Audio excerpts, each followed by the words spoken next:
Well, welcome everybody to tonight's Open Panel Tuesday.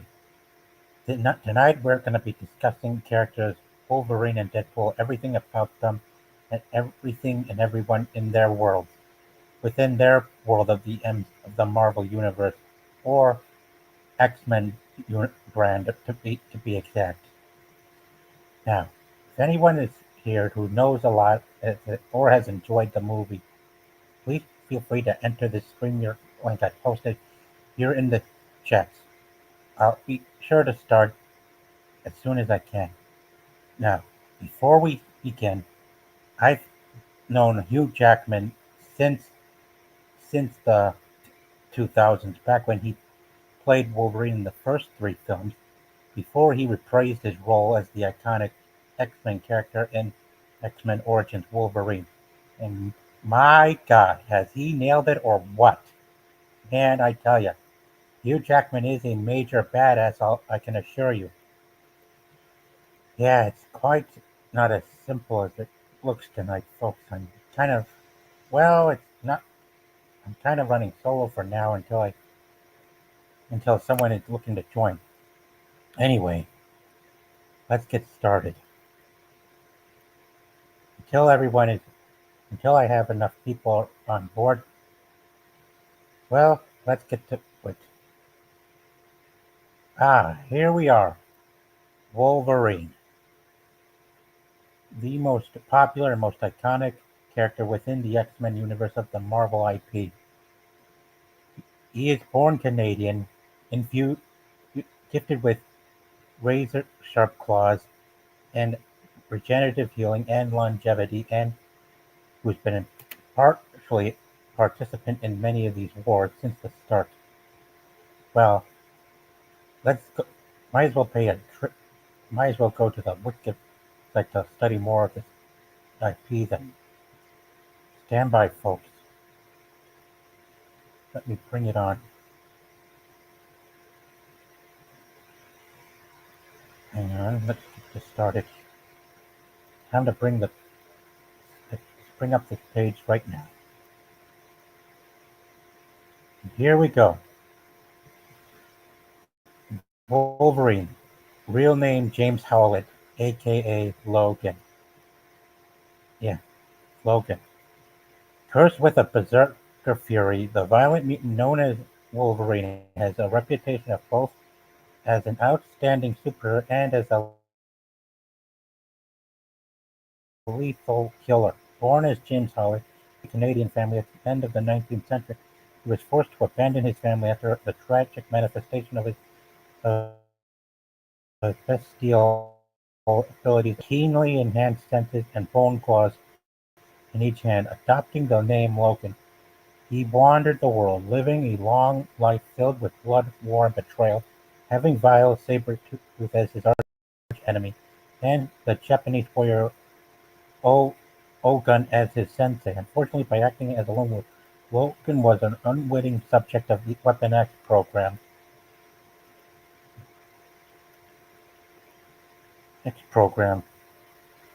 and had his bones coated in indestructible adamantium, becoming an even more lethal asset. Rescued by his assisted by Mark and Heather Hudson, he joined Department H as a Canadian government operative known as the Wolverine. Later, Logan was invited by Charles Xavier to join the X-Men. Boy. Hang on. Hang on, folks. A team of heroes fighting for peace between humans and mutants, proving to be a challenging addition to the X-Men due to his aggressive behavior. Wolverine was constantly in conflict with his fellow teammate Cyclops. However, he has gradually grown fond of the X-Men, considering them to be his new family. As a recurrent member of the X-Men, Wolverine has also become a noteworthy member of the Avengers. Moreover, he has taken task to run the secret mutant strike team known as the X-Force to protect mankind's interests by employing lethal force. Wolverine was also responsible for reforming the Jean Grey Collector, parting ways with Cyclops and leading his own faction of X-Men. Yeah, quite a lot. Okay. If anyone's there who is often enjoys following me, please feel free to enter StreamYard here right now if you want. I await further orders. Feel free to join.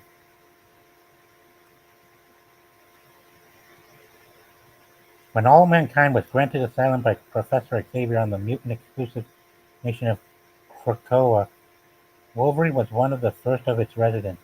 Although currently suspicious of the cost of this apparent safe place for mutants,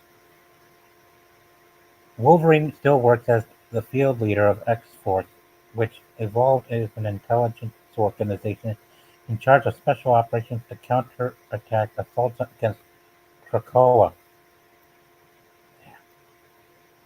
Um, History. James Howlett's life began in the luxurious Howlett estate located in Cold Lake, Alberta, Canada. The notably frail and ill child was born to Elizabeth Howlett, who was married to the mansion's owner, John Howlett. However, he was illegitimate fruit of Elizabeth's affair with Howlett's groundskeeper, the crass Thomas Logan. Although surrounded by care and servants and love of his friend John, James was largely neglected by his mother, who had been deeply traumatized following the death of her first son, John Jr. Around the time Rose O'Hara, a red-headed Irish girl, was admitted to work as his companion, he was close to Thomas Logan's mistreated son, who was nicknamed Dog. The three youngsters became good friends and shared happy moments in their childhood.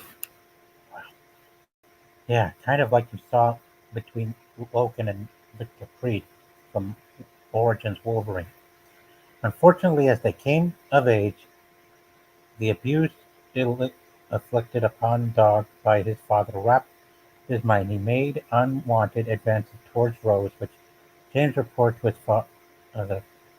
In retaliation, Dog killed James's puppy Kelly, which led to the expulsion of Logan and Dog from the estate. In a drunken stupor and armed with a shotgun, Logan invaded the Howlett estate with Dog to take Elizabeth with them. As John Howlett confronted him, Logan shot him in the head in cold blood. Yeet. Wow, that's cold.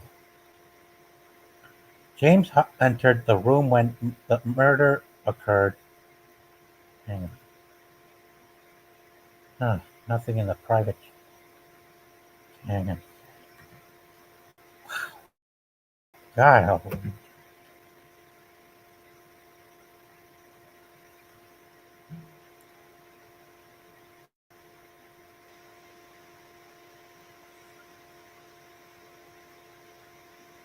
Hang on. I'm kind of. Let's see. Yeah. James entered the room when the murder occurred, and his mutation manifested bone claws extended from the backs of his hands, and he attacked the intruders uncharged uh, with ferocity, killing Logan and scaring Dog's face with three claw marks. Already emotionally disturbed woman, since the death of her son, who manifested similar diversity, a complexity unhinged, Elizabeth drove James and Rose away and took her life immediately afterward with a blast from Thomas's gun. With Rose's help, James fled the mansion where the tragedy took place. Dog informed John Howlett's father and the police that Rose was one behind the deaths of Howlett. The suspicious Mr. Howlett refused to acknowledge James as his blood. Ugh, wow, quite dark. Very dark.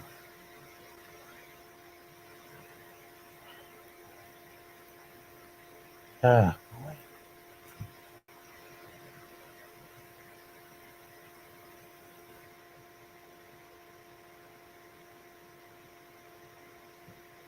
Ran away.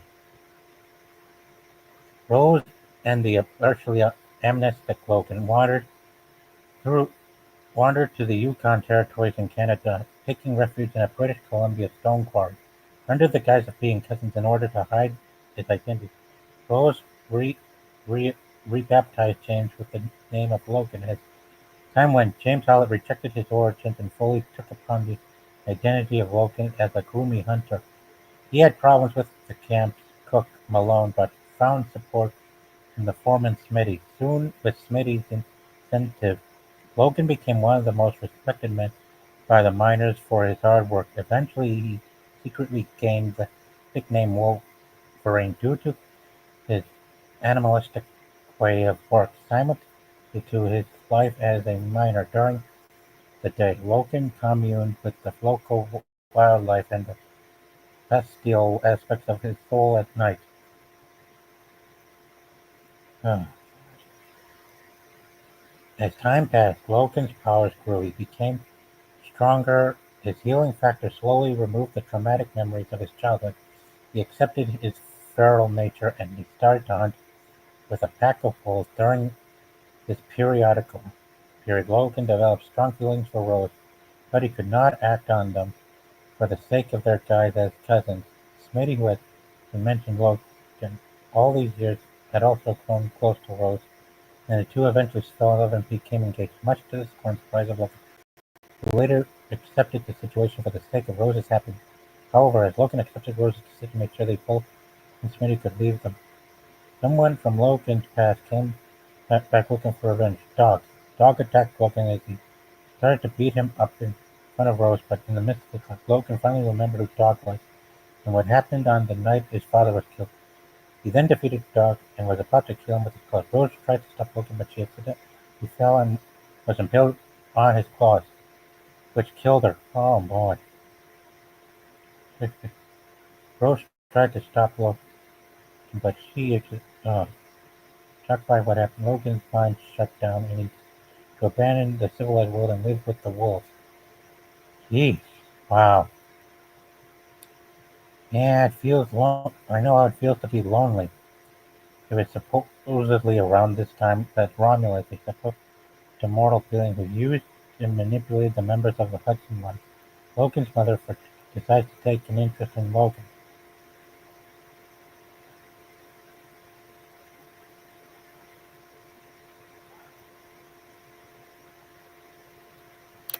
Wow, that's something. God, God.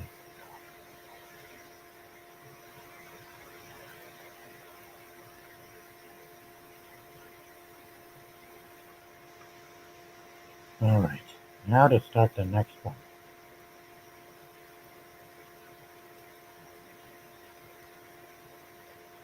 Sabretooth.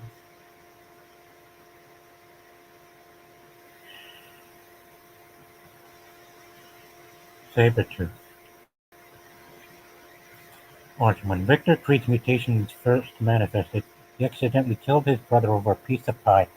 His father confined him to a cellar and would systematically pull Victor's devil teeth out in an attempt to purge the boy of his demons. Victor was chained like an animal in his father's cellar for years until one day he chewed off his own hand in order to break free. Jeez, God, that's horrible. Yeah, he's worse than Loki.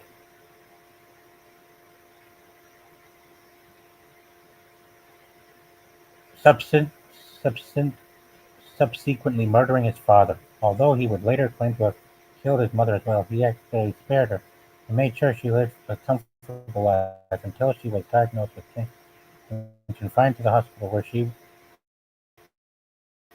was killed by a member of the Red Right Hand. Freed from his parents, Victor was unleashed upon society. At 13, he reportedly rampaged across three Canadian provinces and killed at least three police officers. According to Creed, he remained in Canada and at about 15 worked for the railroad, laying down rail from Calgary up to Yukon. Among workers on the line was a belligerent older man who was delighted in picking on the teenager Creed. Though, though the man had 100 pounds on him, Creed gutted him from crotch to Adams. Ah, jeez, God, God, that's sick. I'm not gonna read that. All right. Now we come to the right. For years, meeting Wolverine and killing Silverfox. For years, Victor maintained an annual tradition of torturing his younger brother Saul on his birthday until one day his sister told him that his brother had died and was now free from it. Victor quickly learned that his brother had died at the hands of a man named Logan. Oh, no. There's where it begins with their feud.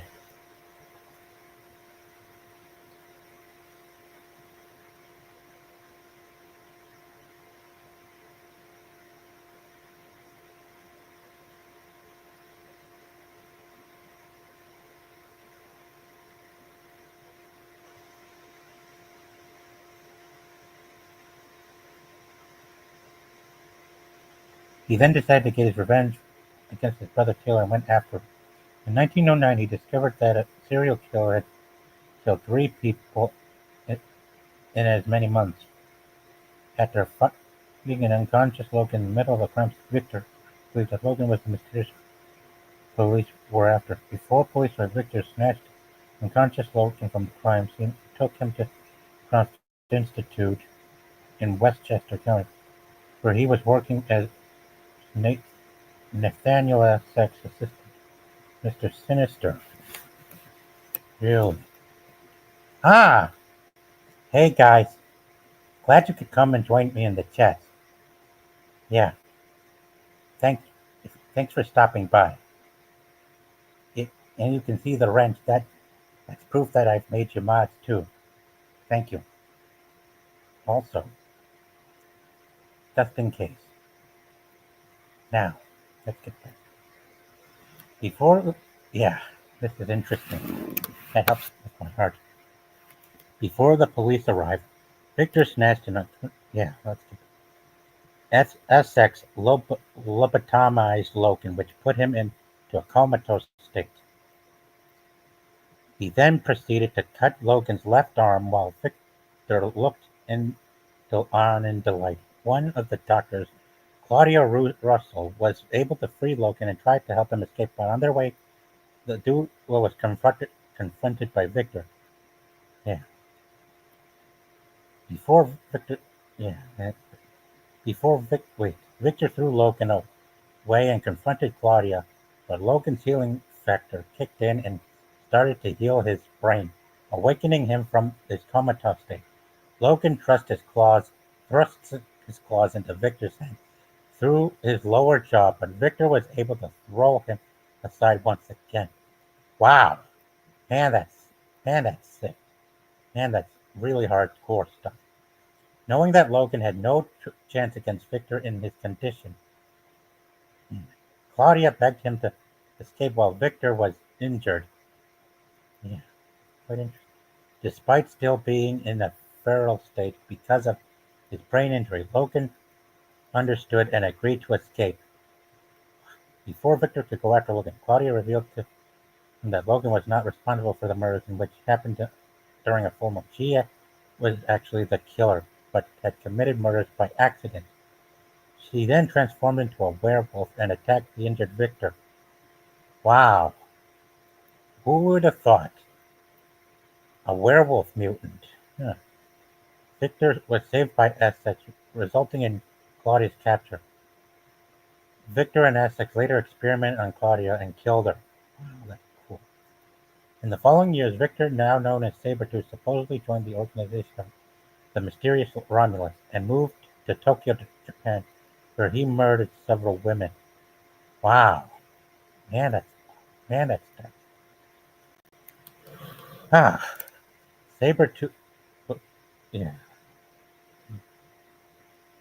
But one night during one of his rampages, he once again faced Logan. Logan had been extorted by the ninja sect known as the Hand into fighting Sabretooth. During their fight, Logan was able to cut off one of Sabretooth's hands with his sword. Wow! Now that is quite hard. Now that is R-rated, I have to admit. Sabretooth was able to reattach it, thanks to his healing factor, to the surprise of Logan. Sabretooth was then defeated by Logan, who impaled him with his sword, but before Logan could finish him, their fight was stopped by Romulus, who knocked Logan out. Can't tell if that's a double cross or what. Anyway, I'm also on X, so be sure to find me at NinjaCon if you're. Anyway, let's get back to. Alright. Under Romulus's orders, Sabretooth then tracked Logan to a frontier community in the Canadian Rockies. There, he brutally attacked Silver Fox, Logan's lover. He raped her and left her for dead. The first of many birthday surprises to come from Victor. Enraged, Logan battled Sabretooth in the bar, only to be defeated. Sabretooth then manipulated a feral, mindless Logan to believing that the people nearby the town had ordered Fox's death, then prompted Logan to slaughter the inhabitants of the town, persuading him that the townspeople are afraid of you. They don't understand. Wow, what you think you around. So they got rid of one thinking keeping you here. Man, this is interesting. Yeah, yes, yeah, yeah. He also had a role in World War II, just like Wolverine.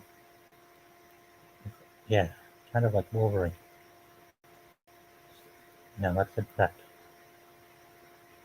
Yeah, yeah. Well, anyway, yeah. He had confrontation with Captain America as well, from what I can read.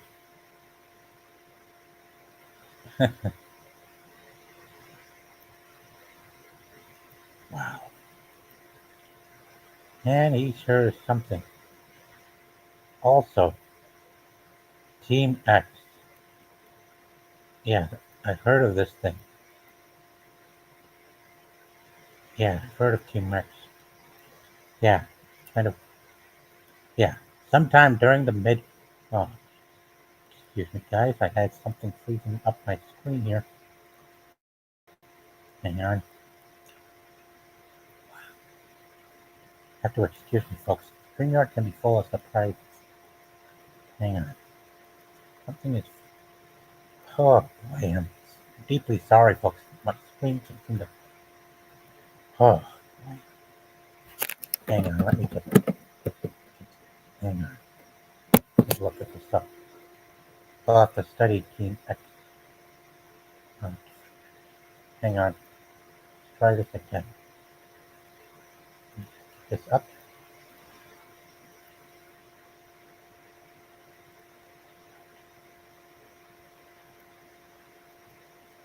Wow.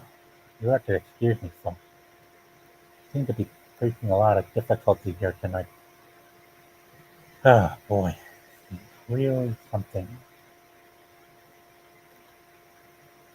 Wow. Gosh, I'm having problems here, folks. Hang on. Try this again. There we go. Loading up. Wow. And I don't know how much this computer can take, but I think we can find. Hang on. Found it. Emacs. Alright. I'm looking at it right now. Yeah. Yeah. Yeah. Tonight I seem to be solo. Ah, here we go. Alright. Now we can try again. Let me just get this up. Alright. Team X was a military black ops. Okay. Hang on. There we go. Here's Team X. Team X was a military black ops unit established in the 1960s by the joint efforts of a subversive organization known as Weapon Plus and the U.S. government's Central Intelligence Agency, overseen by CIA operative Major Arthur Barrington. named Team-X, and it was composed of mutant agents. The Black Ops Squad undertook several missions for the CIA, the Weapon Plus program, and although possibly unwillingly for the criminal mastermind known as Romulus. Huh, Romulus. Never even heard of this guy before. Who used his personal undercover agents, Logan, codenamed Wolverine, and Victor Creed, codenamed Sabretooth, to carry on his own interests.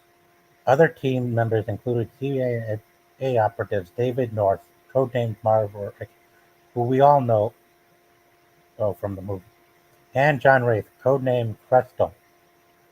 Yeah, he was also from the X-Men Origins Wolverine movie, guys. Yeah, I gotta thank, and I gotta thank you guys that hold my DualShock for coming to check in on me. It's the very first time to have you guys in my chats too. All right, and I hope you're still there, as well as the mysterious Mastodon and Wolverine's former lover, Silver Fox. Although likely an imposter hired by a CIA Weapon Plus or Romulus himself. Team X operatives also underwent multiple brainwashing sessions with their memories largely altered or replaced by false ones implanted by Weapon Plus teams under the lead of the program's head scientist, Professor Thornton. Huh. Oh, what do you think? What do you think of X-Men Origins?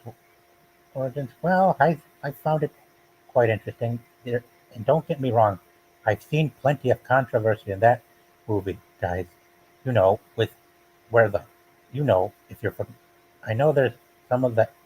Well, I know that I know that X-Men Origins Wolverine can be quite controversial based on the casting and stuff, but I kind of found it fun to watch, mostly with the final battle with Wolverine and Sabretooth taking on Deadpool, as well as seeing Logan take on, as well as seeing Wolverine take on Sabretooth there and then. And of course, I, I enjoyed seeing them fight. While I enjoyed seeing Wolverine and Sabretooth fight each other, I also enjoyed seeing Wolverine. I also enjoyed seeing just how fleshed out the two characters were in that movie. And also seen, I got to see Logan take on Blob to see what he can do. And my favorite part was when he and Sabretooth had to team up to take on Weapon 11, who back then was Wade Wilson, having been turned into an abomination. Unlike now. Huh. Thank you, Andy. Yeah, I'm looking forward to having you guys on panel to join me sometime. Be sure to be sure to follow me on Twitter whenever you guys are up for the thing too. Anyway, time to get back to it. Thank you for checking in on me. Now, let's see. In 1963, Logan, codenamed Emilio Gara, and Sabretooth, codenamed El Tigre, I take it this is Spanish or something, were on a mission in Cuba after Kennedy's assassination, where they had been betrayed by Silver Fox. They were later joined by agents Mastodon and Wraith, and together they clashed against Silver Fox, also known as Zora de Plata. Huh, never figured. Hmm. Yeah. After Logan, Sabretooth and were sent on a mission in Southeast Asia. Also in 1963, Romulus, CIA scientists in Dallas, Texas, experimenting on Logan with carbon, carbonadium pills. Wow. The whole squad was sent on Team X's last mission in Berlin, Germany, where they were ordered to save CIA double agent Janice Hollenbeck and to stole KGB's. Wow. Wow. I'm not sure if they got this word wrong on this site, but KGB's carbonadium synthesizers required by Soviet super soldier Omega Red. Omega Red. Yeah, Omega Red. Thornton successfully contacted or captured the former Team X alumni who were infused with a serum which mimicked Wolverine's healing factor and received a new layer of memory implants initially through staged scenarios, and later using Otto's psychic powers. Later, Wolverine successfully escaped Weapon X facility where he was experimented on in Alberta, Canada. While Mastodon retired, Wraith was employed by the U.S. government, and Sabretooth continued working for Romulus, and Silver Fox disappeared, with only Maverick still working for Weapon X program. Yeah, Weapon X. I've seen that. Yeah, I know what. Yeah, I've seen the movie, and Logan really did not enjoy watching innocent civilians die, which is why he left. Which is why he left the team. And good thing he did as well. Yeah. As for Romulus, who is Romulus? Huh? What do you know? This guy kind of looks sort of like Wolverine. I'm quite interesting to see him look much like Wolverine here. Huh. Romulus. Romulus claimed to hail from the depths of prehistory, asserting lineage as one of the Lupine, an ancient tribe of feral humans whose origins diverged from the conventional evolutionary theory. Black Panther speculated that these primal beings might have descended from canines rather than primates, adding to an intriguing layer to Romulus's enigmatic past.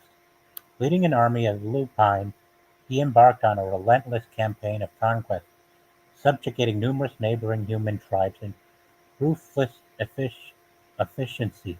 His reign of terror was marked by unparalleled brutality, exemplified by his unforgiving treatment of his own warriors. Any sign of failure was met with swift and merciless retribution, as he spared no expense in enforcing absolute loyalty and obedience among his ranks. Yet beneath this facade of Lupine's ancestry lay a labyrinth of deceit. Ramus, his twin sister, eventually confessed to Wolverine that the tale of their canine origins was a lie. It was a carefully crafted subterf- subterfuge, ing- ingeniously woven to divert attention while Romulus pursued a far more sinister agenda. The harvesting of adamantium, the discovery of bones in the elephant graveyard served as yet another facet to this elaborate ruse, designed to ensnare Wolverine in a web of distraction while he grappled with the mysteries presented before him. Romulus operated in the shadows, advancing his scheme. Wow, this guy is something. Yeah, he kind of looks a lot like Wolverine. Yeah, plus there. Yeah, I think we got to learn more about this guy. For centuries, Romulus. Wait. Hmm. For centuries, Romulus and his twin sister Remus wielded their influence behind the scenes, their plans shaping the ebb and flow of civilizations from the heights of the Greek Empire to founding of Rome itself. They stood as silent artifacts, their actions inspiring the legends of twin founders Romulus and Remus. Huh. In the annals of history, Romulus's reign over Rome during the height of the Roman Empire remains a shadowy enigma. Tales speak of his imperial rule, his domain marked by grandeur and spectacle. Among his infamous exploits, Romulus orchestrated extravagant gladiatorial contests, pitting his lupine warriors against ferocious beasts in the blood-soaked sands of the Colosseum. One such spectacle etched in the annals of infamy saw rival factions of Lupine distinguished By their blond hair and black hair clash amidst the roars of tigers as the dust settled and the beast lay defeated. Romulus, arbiter of fate, delivered his verdict with a chilling thumbs-down gesture. The ensuing carnage, a brutal testament to his insecure will, saw one Lupine annihilate, faction annihilate the other, their loyalty of unwavering to their enigmatic master. Yet, as the shadows of doubt crept over Romulus's this man, this is interesting. Unwavering, hang revelations emerged from the lips of Ramus himself. The Lupines, the very instruments of Romulus's power, were but figments of his elaborate myth. Across the ages, Romulus's influence endured, weaving its tendrils through the tumultuous currents of history, working with the ravaging hordes of the Huns who laid waste to Rome's grandeur. His unseen hand guided the course of nations, forever enigmatic, forever shrouded in mystery. Meeting Wolverine in the 1910s, Romulus encountered the feral mutant Wolverine for the first time in Madripoor. He was working for the ninja cult called the Hand and hired the freelancer on a mission to Tokyo where he encountered Sabretooth. During World War II, he collaborated with the Third Reich, using their dark power and influence to his own ends. He used Sabretooth as an operative during the war. He assigned Sabretooth alongside the Nazi battalion. They was they was they mean wow, my goodness. Because some folks are not perfect with their spelling and their typing, are they? To the Italian Alps to confront Wolverine and Captain America in a fierce battle. It was during this confrontation that Logan faced off against Sabretooth. In a desperate move, Sabretooth hurled a grenade, causing Wolverine to plummet over a cliff and crash to the ground below, all where Romulus observed from the shadows. Wow.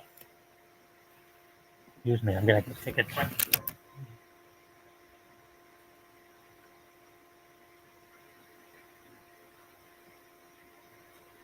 All right. In post-World War Japan, yeah, Romulus kept an eye on Wolverine and his new bride Itsu. However, a temporal incident occurred at the time when Itsu was possessed by Omega Red. Wolverine's mind traveled back in his old body to save his possessed wife. Romulus was shocked by the confusing incident and intervened to stop the time-traveling fiend from killing Wolverine. Wolverine protected Itsu and Romulus escaped into the shadows once again with the timeline restored. In 1946, Japan, Romulus hired the Winter Soldier to kill Wolverine's wife, oh, who was in the last stages of her pregnancy. After Itsu's death, Romulus took the baby Dakin, cutting him from his mother's womb and leaving her body behind. The baby survived in the incident, possibly due to his mutant healing factor, which he inherited from his father. When Dakin's powers developed, he killed his adoptive parents in rage. He was found by Romulus to raise the boy to be a ruthless killer. Wow, that's quite dark. Man, that is quite dark. Yeah, I can tell why folks are into X-Men. It's really dark.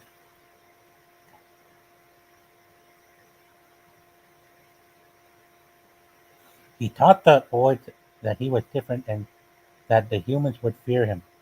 He revealed that he could hide in the shadows, but sadly he would always be alone. In 1959, he sent Dakin to be trained by the ruthless drill instructor Silas Burr. However, it did not work out, and he beat his new teacher almost to death. In 1977, he sent Dakan to Afghanistan to take out a group of insurgents. Following the fight, he revealed that his father Wolverine was still alive. Wow! Romulus from the shadows became a pivotal player within the operations of Weapon X program. Wow, this guy, man, wonder why I'm not sure, but wonder why they never thought of using Romulus before. Oh yeah, and if you guys were, this does this also reminds me of the title of that new Aliens movie that came out this summer that's set to stream online too. Yeah. Collaborating closely with Professor Thornton, the architect of this enigmatic program, Romulus lent his formidable expertise to its design and execution. At the same time, he was well aware of the works of Mr. Sinister and the young Charles Xavier, but he not, he not impressed in either of their works in genetics. Romulus and Thornton shared visions was to transform Wolverine into a living weapon. At the heart of the pro, or the project was to infuse the metal element into Wolverine's skeleton, which definitely, which we all know always, yeah, rendering him into virtually indestructible. Yet the ambition didn't cease there. Romulus with his keen strategic mind, saw the potential to mold Wolverine's very essence, manipulating his instincts and loyalties to fashion the perfect agent of destruction. He permitted Sabretooth to observe the process. This decision did not sit well with Professor Truitt, as he agitated his subject. He allowed, as Romulus was too important to the project. Wow, modern era. Man, it's quite a lot to break down there. Romulus's manipulative grip on Wolverine continued into the present day. In a brazen move, he dispatched the Shiva android to launch an assault on the White House,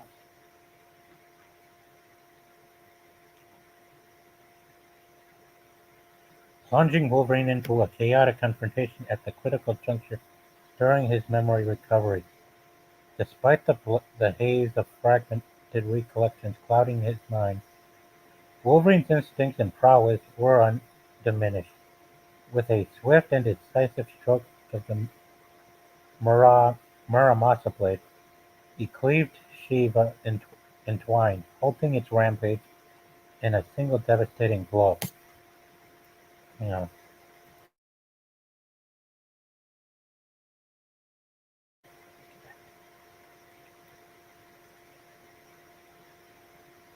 However, the aftermath of the attack unfolded a new layer of Romulus mechanization operating from within in the White House. A shadowy operative named Trevor attempted to sow seeds of doubt, implicating Wolverine's assault, Wolverine in the assault. Fueling the flames of deception, Romulus manipulated the media to propagate a fabricated narrative, drawing parallels between the incident and past events during the Vietnam War attributed to the super soldier known as Nuke.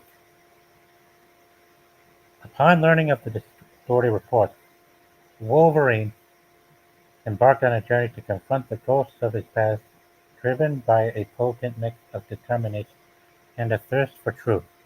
Venturing into the heart of Vietnam, he sought to unravel the tangled web of deceit spun by his adversaries, including his long-standing nemesis Luke. He used his psychic powers to manipulate Wolverine's dreams, showing him the past events involving the Lupines. His manipulation of the myth of the Lupines was so strong that Black Panther began to believe this is a possibility. Yeah. He left feral bones in an elephant graveyard to perpetuate the myth further. He manipulated a group of feral mutants to find Wildchild,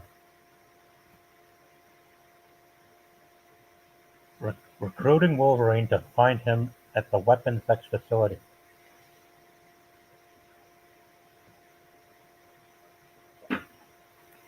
It was there the found Romulus had been experimenting on Sabretooth. Wolverine began to remember his time at Weapon X, seeing a memory of Sabretooth watching in a tank alongside the Professor, along with a mysterious shadowy figure.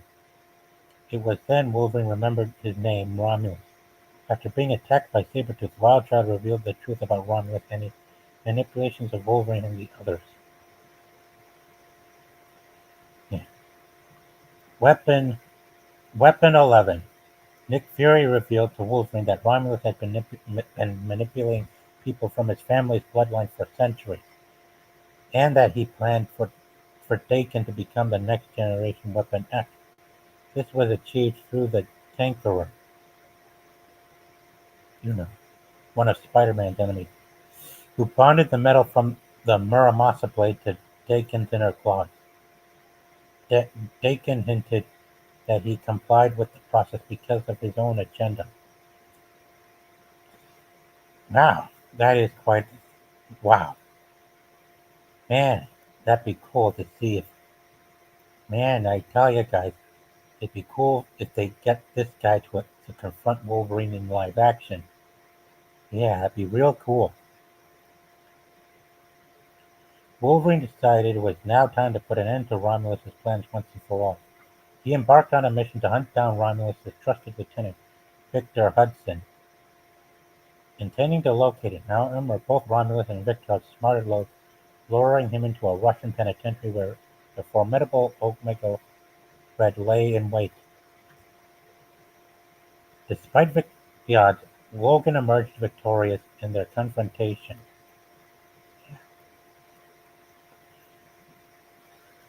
only to find himself ensnared by Wildchild shortly after. Wildchild revealed to Wolverine that every action he had taken since retaining his own had been orchestrated by Romulus ensured that Wolverine engaged in fights after formidable adversaries such as Sabretooth, Cyber, Omega Red Wildchild, and Daken. This was all a ploy to determine who among them would emerge as the strongest and most suitable to succeed him as leader of his empire, in, encapsulated in the phrase "Qud Sam Eris." Yeah, that's Arabic. Out of nowhere, Omega Red emerged, swiftly dispatching Wildchild, though Wolverine narrowly evaded. Omega Red soon tracked him down, recalling Romulus' earlier revelation. Wolverine resolved to break free from Romulus' mechanizations and refused to engage Omega Red. Yet Omega Red managed to target Daken if Wolverine declined to battle. Cornered, Wolverine reluctantly wielded the fractured Muramasa blade, ending Omega Red's threat. But in a twist, Romulus materialized, ready to confront Wolverine. Despite Wolverine's victory, Romulus warned him that killing him would place Wolverine at the top of the food chain, and he would have to kill his son next because there could be only one person at the top. Wow, man, that's quite a lot. Struck by this revelation, Logan opted to spare Romulus, yet swore to dismantle his empire. As Logan turned away, dropping his guard, Romulus seized the chance to incapacitate, leaving him vulnerable with his shattered Muramasa blade. In order to take down Romulus, Wolverine needed the help from someone who, with a plan so outside the box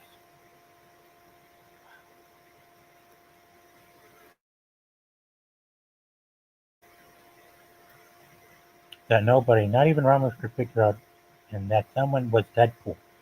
Yep, Deadpool, who will definitely be looking researching soon, later on. Deadpool wanted to use the answer in order to stage the invasion of Ruby Thursday, but at the same time, Logan needed to seek help from Scar, Bruce Banner, and the Silver Samurai. They rescued Dagger, had been Kim,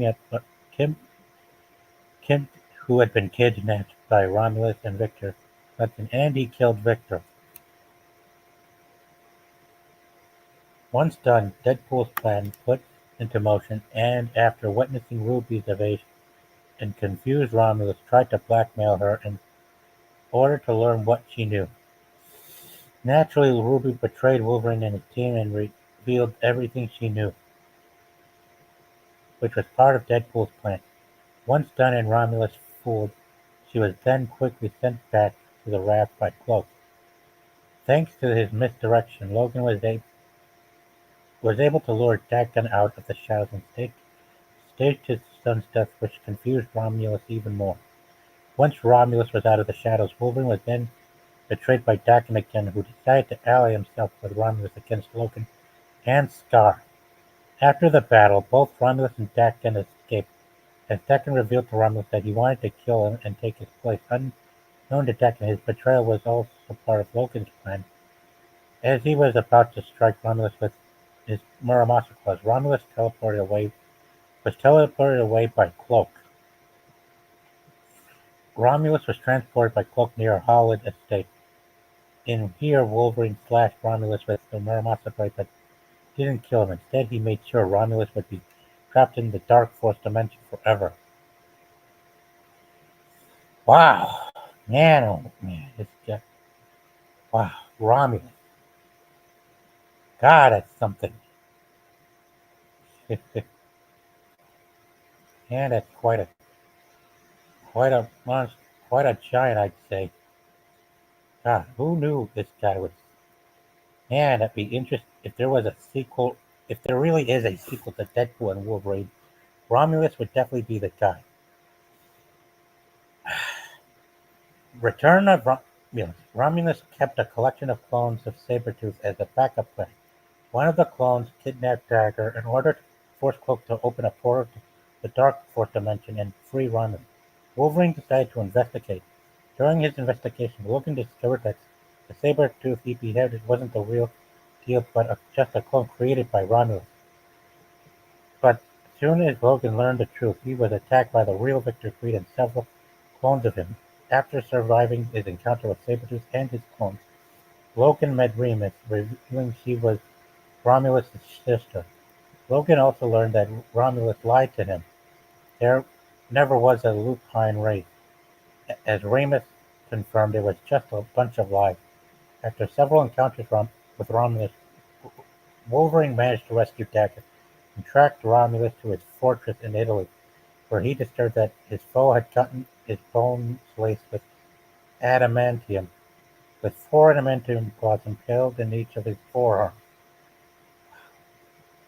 God, Romulus claimed that he was the weapon that was that he the that the Weapon X program was always Logan's idea, but Logan, not believing another one of Romulus' spies, managed to defeat him, and he was imprisoned at the raft while Sabretooth escaped. Wow, God, that's quite a biography for this character, guys. A villain who looked a lot like Wolverine. Man, that is something. I can tell you that. Okay, now we should yeah, now we should start looking up other characters who are close with Wolverine and crew. All right, here we go. Silver Fox, a member of the Blackfoot Native American tribe. Silver Fox grew up in the Canadian Rockies near the town of Mount Logan, huh, of the Yukon. Who would have thought? Mount Yukon. The man known as Logan was accepted into living with the tribe, having widowed the previous winter. Silver Fox and Logan started a relationship. Oh boy, here we go. Hang on, folks. There we go. They lived in a cabin near Mount Logan, they where they had a dog, Old Blue, contracted who had contracted rabies in the woods. When Logan couldn't bring himself to kill Blue, Silver Fox took a rifle from and shot the dog herself. Ah, that's cold. Wow, who would have thought?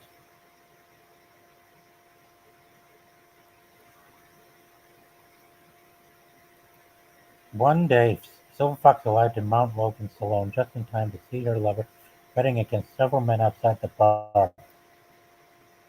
There she met Victor Creed, a man who had just helped Logan in his fights. Ironically, Creed admitted that Silver Fox would eventually cause some problems to Logan. On Logan's birthday, Creed, sent by his master Ron the Savage, he attacked Silver Fox at her cabin, brutally killing her. Wow, that's sick. A distraught Logan then carried her back to the town, back on town, on, on town, where Sabretooth mockingly took credit for the deed. Logan tried to kill Sabretooth in revenge, but ultimately failed. Sabretooth and Romulus then brainwashed Logan into believing the townspeople of Mount Logan were responsible for Silver Fox's death, sent him to slaughter them all. Wow. How about that? Wow, this is a lot to process, guys. Wow. So much. Especially on my own. Wow. Wish I could bring you guys on here tonight, but I'm sure you're busy with other things right now. But I am hoping you guys that hold my DualShock will come join me soon at some point on my live streams on panels. Not sure if I can for next week with Venom, maybe for Ghost Rider, or perhaps sometime next month for Captain America. Anyway, let's get back to read. Eventually, Silver Fox, or someone impersonating her, resurfaced under certain circumstances in the 1960s, where she had joined CIA Black Ops unit known as Team X, as well as Logan and Sabretooth did. However, they did not know that the CIA. Hang on, guys. Ah, oh, thank you. Ah, hey, Guitar. Would you like to come aboard? The link's right here above you. Feel free to come up. Feel free to come on when if you're up for it. Okay. Yeah. However, they did not know that Team X was a cover for the USCA joint military operation called Weapon X program. Yeah.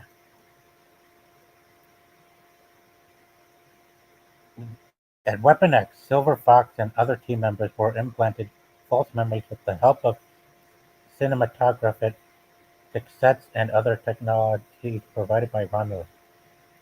In, or- in one of those implanted memories, Logan and Sabretooth were possibly brainwashed into thinking that Sabretooth had not killed Fox at the cabin several years before.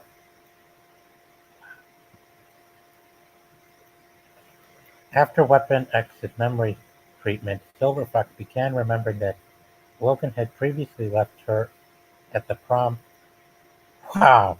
More mind games, folks. That after her prom night in mid-1950s, after he was beaten up in the parking lot for bringing an Indian to the dance. Jeez! Wow! Wonder who would see that. Man, that's something.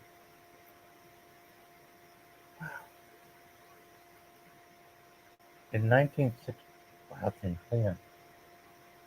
However, those events had never happened, and they had been built through Weapon X sets located in Windsor, Ontario.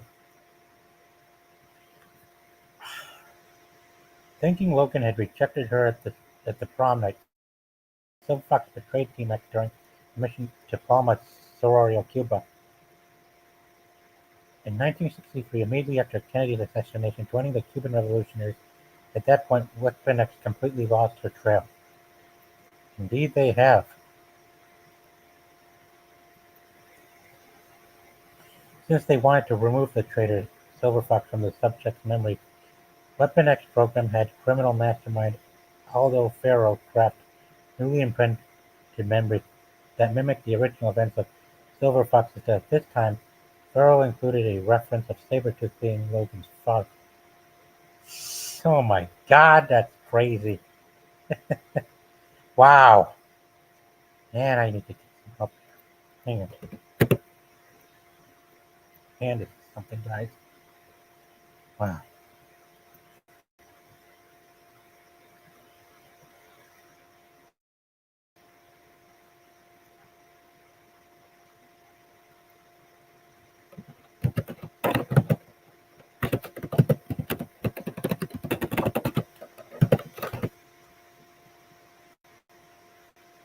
Hang on, guys. Hang on.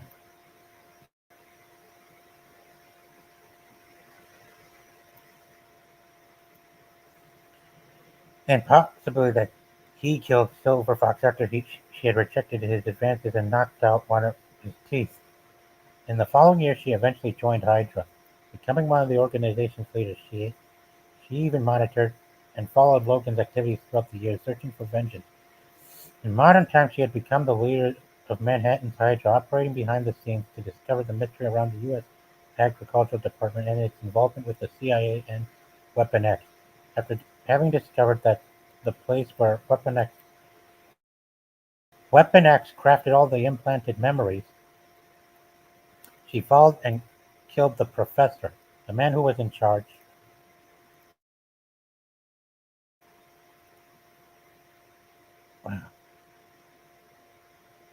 of both Weapon X and Agricultural Department to prevent his interference while Logan and the X-Men were exploring the warehouse of sets in Windsor. Around the same time, Logan had started collecting some of the false memories implanted in his head, including one where Silver Fox was a member of a terrorist cell, which operated in the Windsor warehouse. Logan and his teammates, Sabretooth and Lancer, defeated the terrorists. The professor eventually revealed that they used low-quality sets to craft different subject memories. The warehouse, which appeared in Logan's implants as terrorist hideout, was the same set as Silver Fox's apartment in San Francisco in her false memories. Man, that's quite a lot. Oh, hi there, Qatar. Hi, Hey, thank how are you. you, man? Hi, thank you for coming. Oh, what happened? Where's Sergeant Giratina? Yeah, there it is. Hey, like my Yeah, background? yeah. Yeah, Nice background. thank So, I just dropped by to say hello and to support your channel. you. I'm Thank you. preparing for my watch along today, a What bit time? later. What time? Yeah. So, Silver Fox. I Yep. think I could spare a few times. I like that character. Yeah. Somehow the actress for the movie, uh Yeah. Lynn Collins. I isn't that the one from John Carter, Yes. right? Yeah. Yeah. Yep. That's her. And she was also uh with Taylor Kish in that movie too. yeah, well, X-Men Origins Wolverine is underrated as it is, but well, since I'm an X-Men fan, I can forgive all those all those foibles they did. Okay. Now Nice. let's continue. She later allied herself with Matsuo's Tur- Matsuo. Tur- Tsurayaba and the Hand, and later hired a, an Japanese assassin Raiko to poison Logan's lover Mariko Yashida. When former Mhm. Team X member Mastodon rapidly aged, his teammate John Wraith gathered the other former members to seek answers, including the Hydra-allied Silver Fox. After Mastodon had rapidly reached an advanced age and dissolved, Team X went in search for Aldo Furrow, the man who implanted their false memories decades earlier at Weapon X. Arrived at Furrow's Island, they were joined by Furrow's former bodyguard and former Team X member Marverick. Silver Fox was captured by Furrow, who was revealed to be a cyborg, and later in an illusionary scenario which simulated Logan and Silver Fox's cabin, was killed by Sabretooth, who was controlled by Furrow himself. Wolverine buried her near the cabin they had lived together. While doing so, he found a tree carving that they had made. When Logan regained the true memories of his past, he perfectly remembered Silver Fox's death at the hands of Sabretooth, revealing that those memories had not been altered by the Weapon X program, and suggesting that the Silver Fox was killed by Aldefaro was just a clone or an impersonator hired by Weapon X during the time at Team X. This could be confronted by Professor's corpse, which seemed to have been ripped apart by claws, hinting that maybe the Silver Fox was something different than the original. Ah, quite a lot.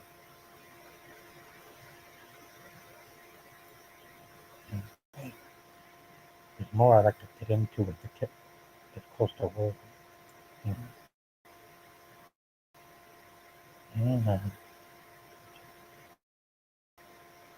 Mhm. I got other characters that are close to Wolverine to look up.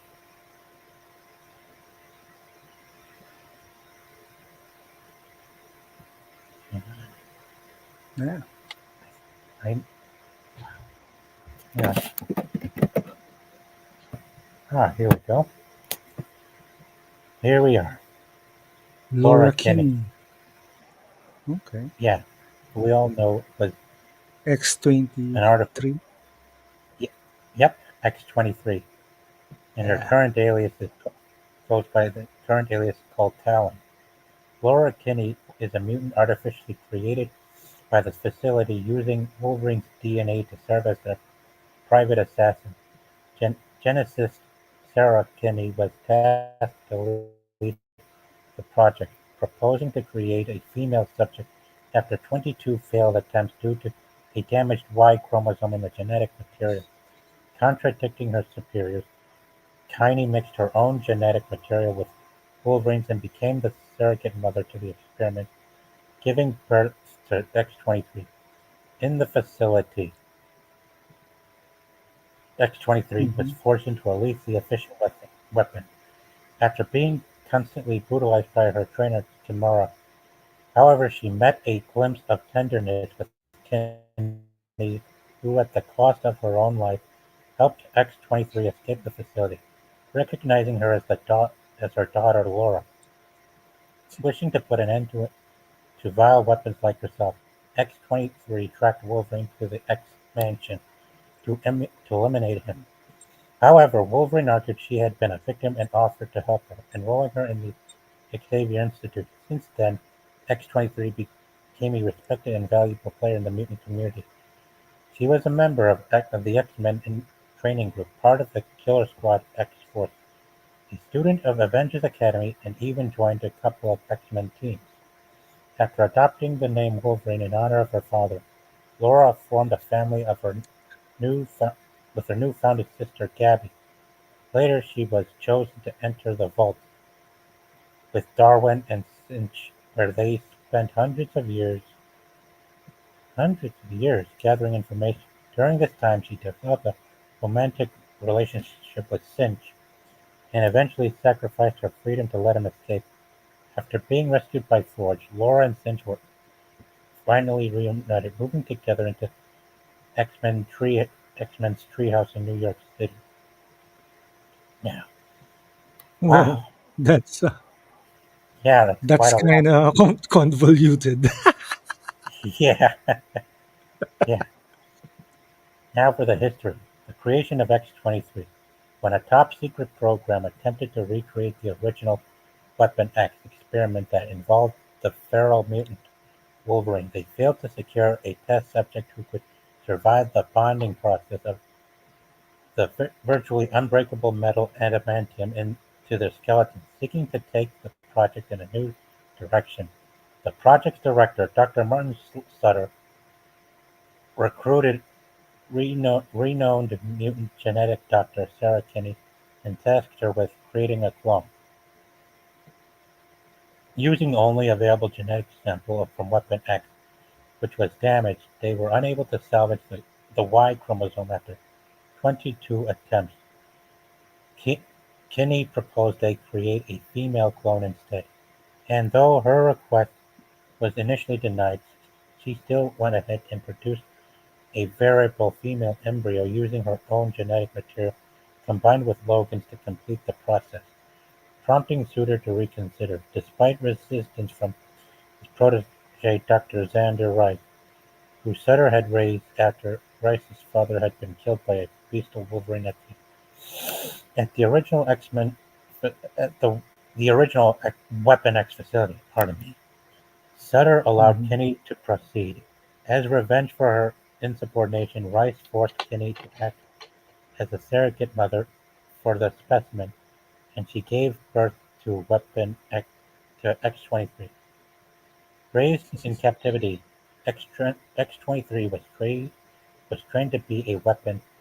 Kinney did her best to ensure the child retained some semblance of humanity, but her efforts appeared to be in vain. Yeah, yeah, and there you see Laura with her, Sarah reading a book while in the facility too. After 7 years, Rice had X-23 subjected to radiation poisoning in order to accelerate the activation of her mutant gene, and forcibly extracted her claws and coated them with adamantium. After Rice realized the child was growing soft, he blamed her sensei, Tanaka, one of the few people who treated her with kindness, and tested a chemical compound called triglyceride on him. The triglyceride caused Laura to kill mercilessly anything in her path, and thus she murdered her best friend. Rice already had a replacement in the wings, a woman named Kimura. Kimura was harsh and strictly punished X-23 for the death of her son. Wow. And the name Mhm. Xander Rice. We all know who that is, correct? Yep. Yeah. He was from the he was from Logan. Yeah. Weapon for hire. At 11 years old, X-23 was sent on her field mission to kill presidential candidate Greg Johnson. She was aligned, uh, she was assigned the mission as somewhat of an adverse employee. Numerous other missions followed. As X-23 services were solid to the highest bidder, she was left emotionally stunned as a result. Her missions took her to locations all over the world, including Saudi Arabia, Las Vegas, Japan, Colombia, and the Congo, and many others. Rice, in attempt to avenge his father's murder, abandoned X-23 on a particularly dangerous mission with aim, but she survived against overwhelming odds and managed to return to the facility. After her return to the facility, Kimura punished her for not coming back with Rice. Mhm. Sarah kindly let her out once, not as an attempt to escape, but instead to use X-23 to help her find her niece, Megan, who had been kidnapped by an unknown murderer. X-23 found and rescued her with ease. Ultimately, Rice persuaded Sutter to hand control of the program over to him, then secretly ordered X-23 to kill Sutter and his family. Wow. So X-23 was, she is an assassin, uh-huh. true and true. So what's the Yeah. difference between X-23 and who's this guy? The other son, child of Wolverine, Daken. Well, I couldn't tell, but just that Laura was lucky just that Laura was lucky to have more love and care for her over the years since he was growing up in the facility while Tacken was stuck and forced to be was while Tacken was spending most of his life with Romulus, being fed so many lies and kind of a lot, kind and was, put into a cold disposition where he was being trained to be a ruthless killer. Yeah, Hmm. Yeah. that's much of what I learned earlier tonight during the stream. Hmm. Nice. Yeah, Well, yeah, I wonder what Marvel is planning again. yeah. I wonder too. Anyway, They killed heck, off Daken in the comics. yeah, I think weird. hmm, There's no there's no resurrection pod now since they left Krakoa, uh huh, the X Men. yeah, No easy way out now. Barely in. Okay. X-23 was able to kill Sutter and his wife, but was unable to kill their son Henry. Later, Rice revealed to Kenny a chamber with dozens of incubation pods containing female clones before he fired her. Unwilling to let Salter get the upper hand, Kenny gave X-23 one last mission: destroy the pods and kill Rice. However, Rice was able to extract revenge on Kenny from beyond the grave as he had earlier exposed her to the trigger sense, sending X-23 into a rage that caused her to kill her mother. As she lay dying, what Tiny named X-23 Laura. Wow, man, that was... Yeah. Months later, Laura traveled to San Francisco and tracked down Megan and Debbie, her mother's sister, introducing her as Sarah's daughter. She moved in with them. Although Megan experienced vivid nightmares of her abduction, her family believed there to be utter fantasy. Laura informed Megan that the man in her nightmares was indeed real and she had killed him. Over the next few weeks, Laura and her cousin bonded, and she told her how she was raised to be an assassin and forced to kill her mother. Debbie's boyfriend turned out to be an agent for the X facility who had been instructed to manipulate X-23 into killing Megan and Debbie using trigger scent. However, the agent fumbled the assignment and was killed by X-23. Facility agents stormed the house, led by Kimura. X-23 managed to get Megan and Debbie to safety by handcuffing Kimura to a radiator and then triggering an explosion in the house by buying some time. Later, That's my God. yeah, I know. Huh, Brutal. uh-huh. Yeah, real brutal. Man, wow. Mm. Yeah. Oh, okay. Later, Later, Laura provided Debbie and Megan with instructions to escape and assume new identities, originally meant to be used by Laura and her mother, though confessed that she would not be able to see them again. After Laura and Megan parted, Laura decided to confront the man who made her creation possible, Wolverine. Alone once more, X-23 tracked Wolverine to Xavier's mansion. One day after Logan left the grounds, Laura confronted him, coming face to face with her biological father. For the first time, she engaged him in a battle, defeating him via tactics and maneuverability, after which she told him she had come to kill him and herself so no more mutant weapons like her could be created. Logan told her she could kill him if she wanted to, but he wouldn't let her kill him herself. He also revealed that he was aware of X-23's ordeal, having received a detailed letter from her mother. The talk was interrupted when Captain America came to arrest Laura. As a captive Laura, Laura was interrogated by Captain America and Matt Murdock. Despite the mayhem in her past, Matt Murdock accepted X-23's innocence.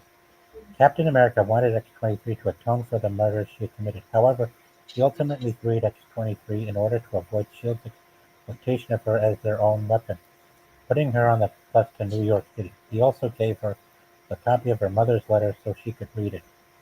X-23 resurfaced in New York and was found living on the streets by a pimp named Zebra Daddy, who took her in and employed her as a prostitute. X-23 met Cinder Nixon, a young mutant with the ability to freeze time when in danger. Together with Caden's teacher, they rescued another young mutant, the the feral Tatiana, from an angry mob. Zebra Daddy tracked X-23 down, but the aid of her newfound friends and a mutant named Felon, Zebra Daddy's thugs were defeated. X-23 killed them to save the lives of her friends. Wow. Even she's run into some tough trouble along the way, as her father did.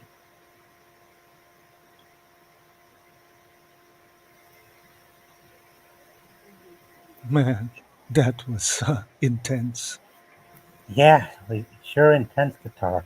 I have enough. Yeah. Yeah. Now All going right. through. Yeah. Hey, I'll be going now.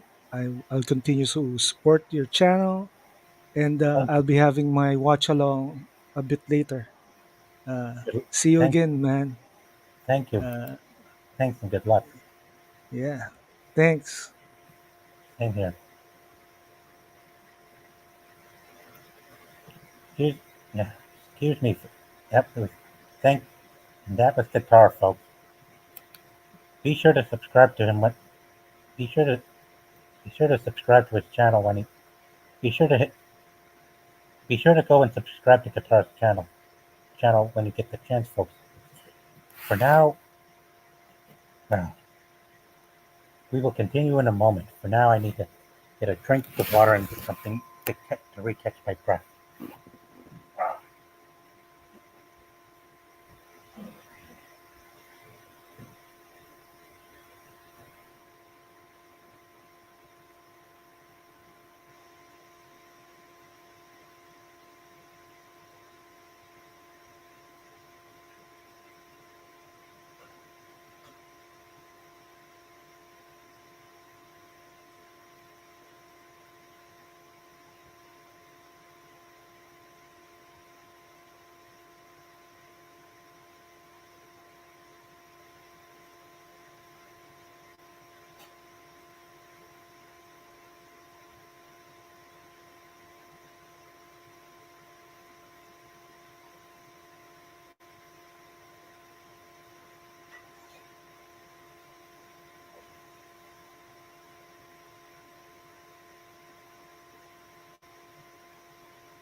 Oh, okay, now let's get back to read the Xavier Institute.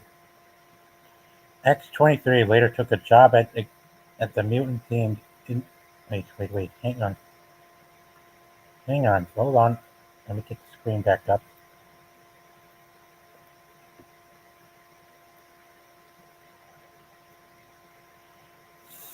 All right. X-23 later took a job at the mutant-themed institute, mutant-themed Wanabe's nightclub in the Mutant Town district of New York. It was there that she saved the life of the daughter of the mob, Don Parisi, from a gang of thugs whom she killed. The death inadvertently implicated Wolverine, prompting his teammates in the X-Men to investigate. X-23 instinctively attacked Wolverine on sight, but he was eventually able to calm her down. She led the X-Men to Parasi's daughter. After aiding Wolverine against Parasi's super-strong mutant enforcer, Geach, X-23 fled the scene. She later returned to help the X-Men save victims of a car accident after she was in, after which she enrolled at the X-Men Xavier Institute.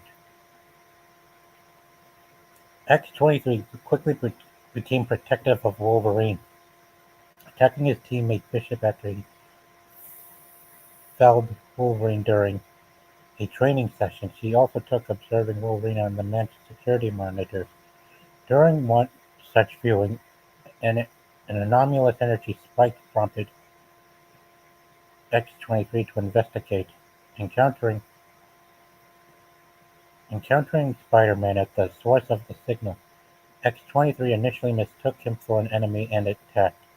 The pair ultimately teamed up to save the young mutant Paul Patterson from an alternate reality which uh, version of Iron Man.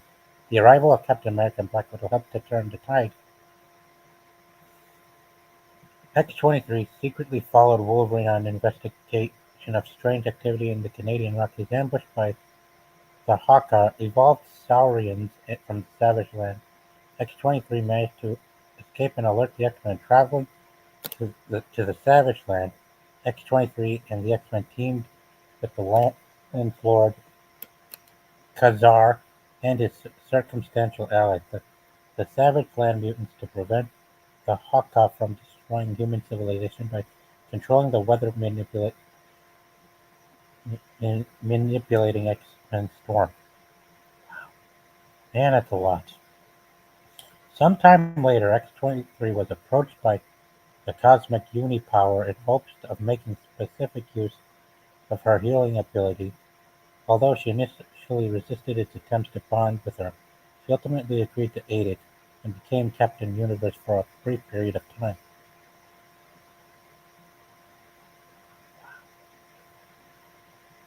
Man, that's quite a lot. Man, I'm afraid I have to stop there, guys, because, well, not with the stream. There's plenty more that I still need to do some research on that are tied heavily to Wolverine. For now, I'm going to need For now, I'm going to need to take another immediate break. Let's see.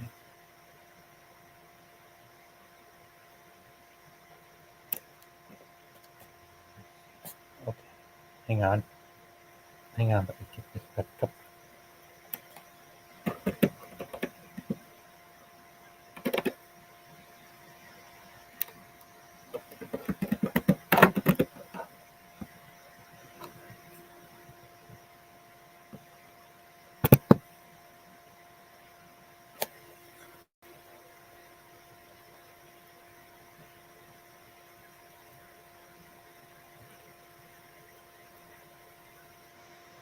All right.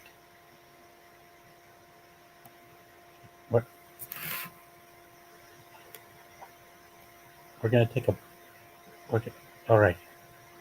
If any of you were wondering if, if there weren't now, to those of you who are new to X-Men and are wondering if there hasn't been any supervillains with adamantium, well, you've come to the right place. Because next up, we are going to st- take a look at one of.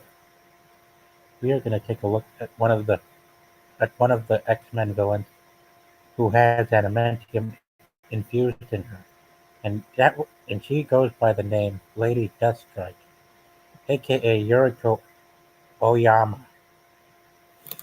She was a cyborg with a self-repairing machine body and deadly adamantium claws, better known as the samurai warrior Lady Deathstrike.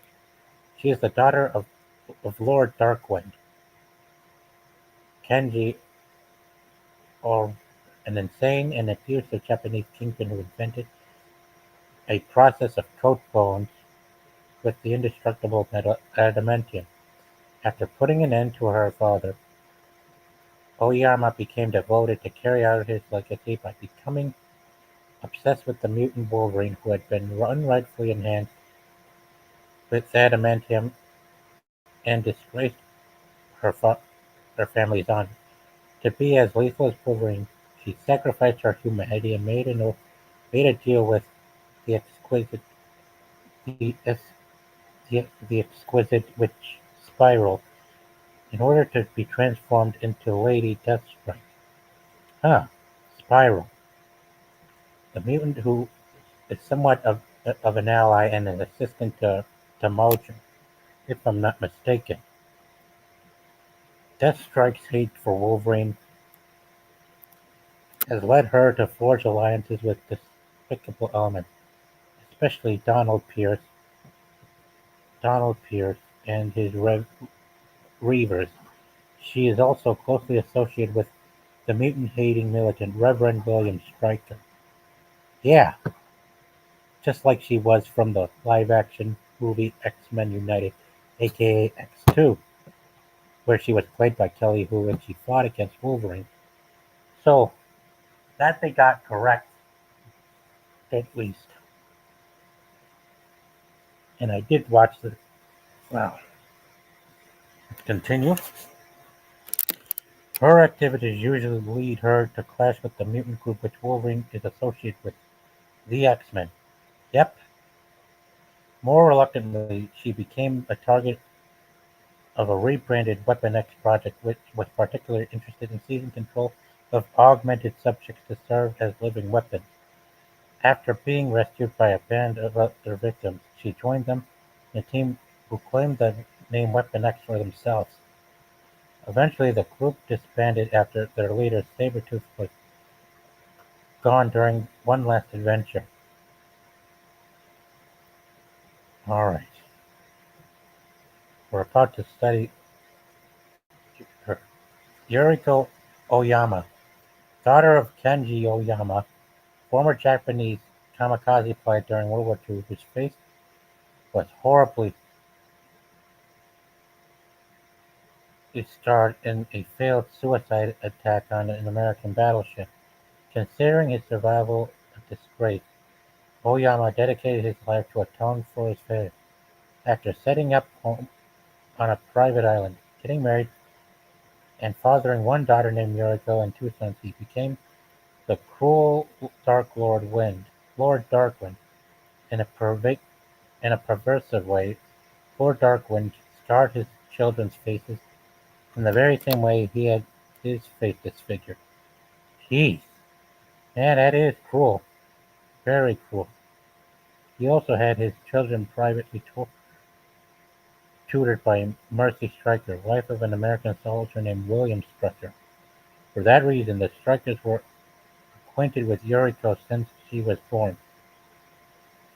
In his experiment and insane activities, Lord Darkwind built a criminal cult empire on his island, employing assassins as followers who he forced to adopt feudal traditions. He had his sons killed in an attempt to assassinate the Japanese prime minister. Concurrently, Yuriko fell in love with one of her father's assassins, a warrior named Kira. As Kira blindly followed Darkwind's violent ideology, Yuriko grew to despise her father. Wow. Ah, hey there. Huh, no idea. But if you'd like to come on along and talk about it, use the StreamYard link right above you, right past if you need it, if you wish to join in and chime in. Moreover, Lord Darkwind also developed the means for bonding the virtually indestructible metal adamantium to human bone, a procedure he hoped to use in creating an army of super soldiers for Japan. However, his notes were mysteriously stolen, demanding him years to recreate the process. Eventually, he contacted the Kingpin and, wishing to recruit the Kingpin's 10 crippled, crippled assassin Bullseye to his private army by healing him with adamantium. In Japan, Darkwind replaced some of Bullseye's broken bulls with adamantium implants, hoping that in return Bullseye would assassinate Japan's Prime Minister of Trade for him. Arriving in Japan in order to capture Bullseye, the blind costume crime fighter Daredevil encountered Yuriko in one of her father's ships, seeking vengeance on her father for scarring her face for the deaths of her brothers and for putting Kira in danger. Yuriko guided Daredevil to her father's private island. During the ordeal, Yuriko found in Daredevil a man who was not disgusted by her appearance. After the fight, Bullseye escaped, while Yuriko herself swooped Darkwind, Dark, Lord Darkwind as he was about to murder Daredevil, freed for her from her diabolical. Yuriko found herself unable to mourn his death by wishing to enjoy happiness with her lover Kira. Wow, now that is quite a lot.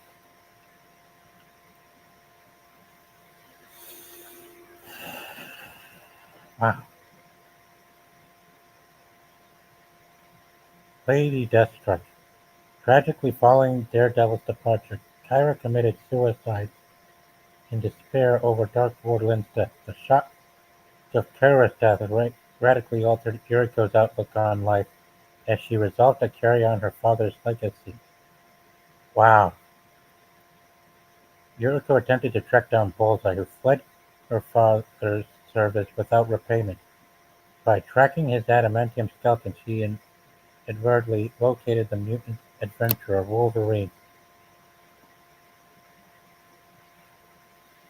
who had gained his adamantium-laced skeleton by means of the process stolen from Lord Darkwind years earlier. Garbed as a samurai and calling herself Lady Deathstrike, Oyama led a number of her father's warriors to Canada, where they confronted Wolverine, seeking to retrieve his adamantium skeleton, which was unrightfully an unrightfully product of her father's experiments. She was defeated by Wolverine's longtime friend Heather Hudson, who had adopted the costumed identity of Vindicator in her role as leader of the Canadian super team Alpha Flight. Wow, that is interesting. Having failed to defeat Wolverine, Lady Deathstrike resolved to better him as his equal. She struck a deal with an, the eccentric Spiral, who transformed Deathstrike into a cyborg in her body shop. Wow, healing her facial scars in the process. Lady Deathstrike sacrificed her humanity to recover her honor by becoming a living weapon, being granted with a strong machine body and adamantium powers to rival Wolverine's own. She teamed up with three other cyborgs who had been wounded by Wolverine in the past: former Hellfire equipped soldier Cole, Macan, and Reese. Wolverine was brutally assaulted by Deathstrike and her associates, but was assisted by the child superhero Katie Power. In a one-on-one combat, Wolverine bested Deathstrike, leaving her body in scraps. Again meeting defeat, she begged Wolverine to mercy kill her, but he refused. She considered her failure in defeating Wolverine another sign of being forever bound to her macabre father. Man, take a look at these claws, folks. Man, man, that is scary. Giving up her humanity to turn herself into a cyborg just to take on Wolf. Yeesh. But they got her association with William Stryker done correctly, nonetheless. Pardon me. Wow. Man, that's something. Wow. I'm going to take a break here, folks. Stand by.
All right, let's, let's continue. Yeah, we there's still a lot more to there's still a lot more to research, guys. So don't worry. There's plenty to yeah. Clearly, there's plenty to continue reading on Deathstrike, but I'm sure we've got our origin done, and now we just need to look up another one of Wolverine's foes before we can continue.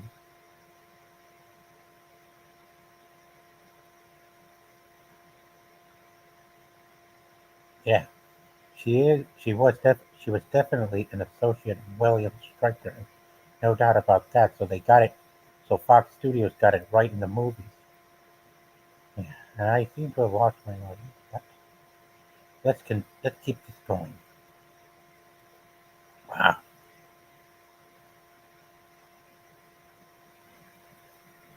heck, she even fought against Spider-Man alongside Venom. Wow, hang on, trying to look up this character. And no, it's not Mr. Sinister. No, he's an X-Men villain. As a whole,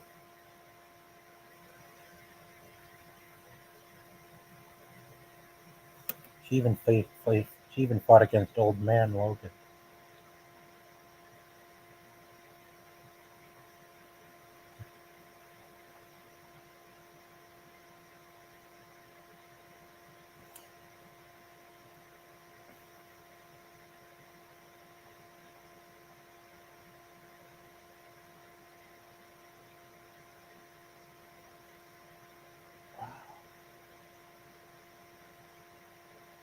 No, we're not gonna do Deadpool just yet. Still need to look up.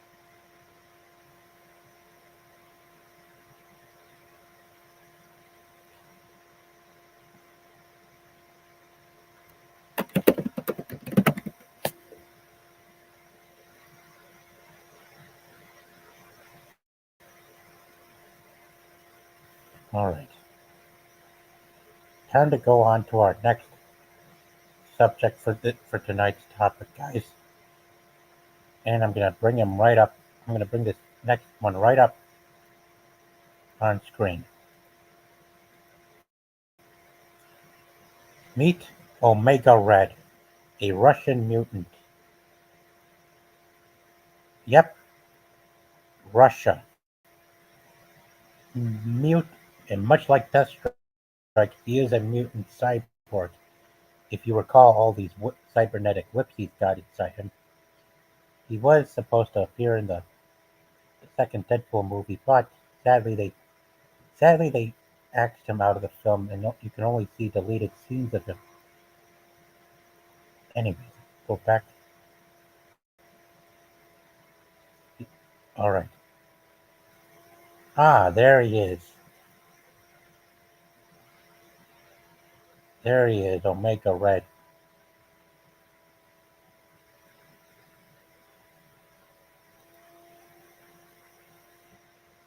He was a prisoner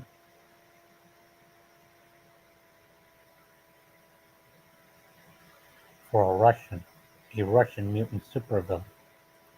Yep, same old, same old. Okay. Arkady Rozovich, aka Omega Red. Man, we could have used him in a Wolverine movie soon enough. All right. Early, hang on.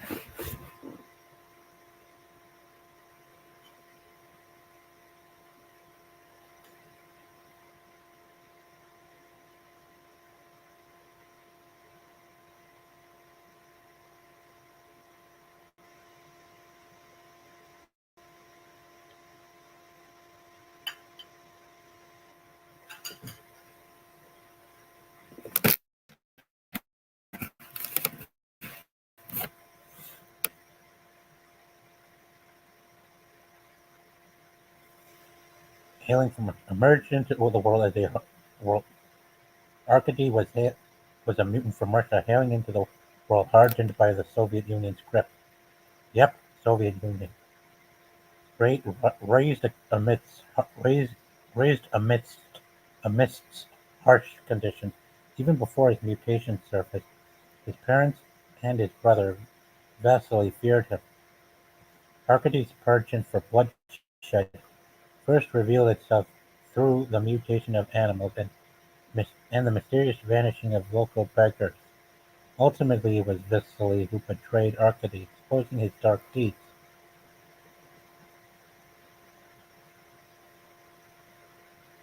He later joined the Russian army, where he became part of the GRU Spetsnaz.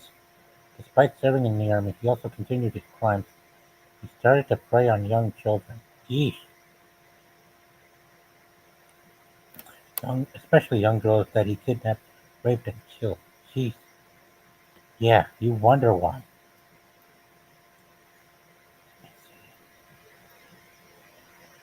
His crimes were for a time left unnoticed until he was transferred to a Soviet outpost near the Antarctic Circle, where the disappearance and deaths of several children were finally noticed by the other Russian soldiers.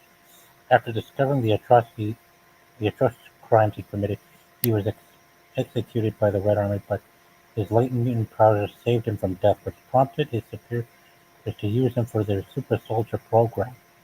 Yeah, of course, because of desperate times, desperate measures. Yeah, before he could be used for the Russian super soldier program, he escaped to Europe where he committed several crimes with the help of his newfound powers, his death factor. Hmm. His crimes attracted the attention of Eric Lenscher, who decided to help a young Interpol agent, Sean Cassidy, who went rogue after the Soviet Union pressured Interpol to drop the case. Eric wanted Sean to find him and deal with him permanently. Arcady's goal was also to have Sean to kill him before he could be, be retrieved by the Russian army, though the defective initially proved unwilling. Cassidy was goaded into action when Arcady turned his death factor on Cassidy's partner, Inspector Margaret Devereaux, killing her. Wow. Cassidy subsequently opened fire on the serial killer. Though Arcady survived the attack, he was still arrested by Cassidy and turned over to the authorities. Unbeknownst to the detective who thought Arcady had been sent to prison, he instead fallen into the hands of a special interest group, the KGB. This marked the beginning of Arcady's active involvement in the Russian super soldier program.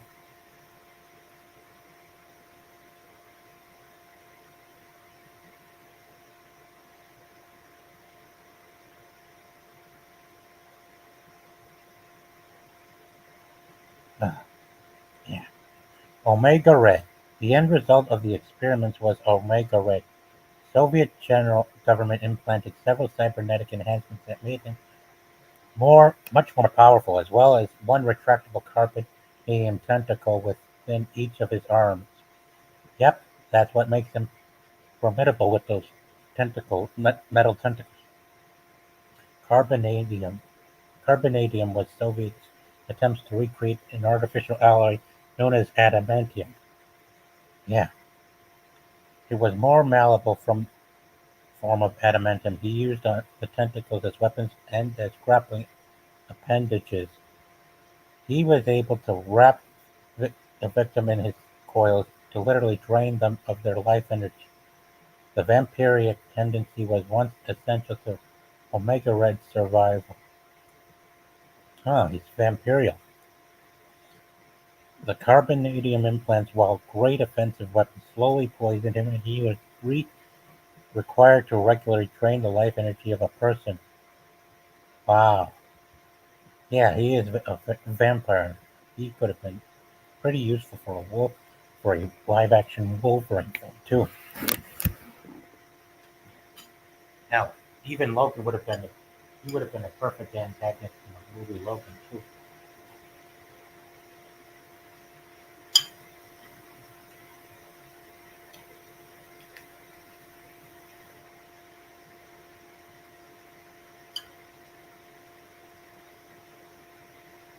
Sure enough, he didn't want to go too far to demonize a certain country. All right, let's continue.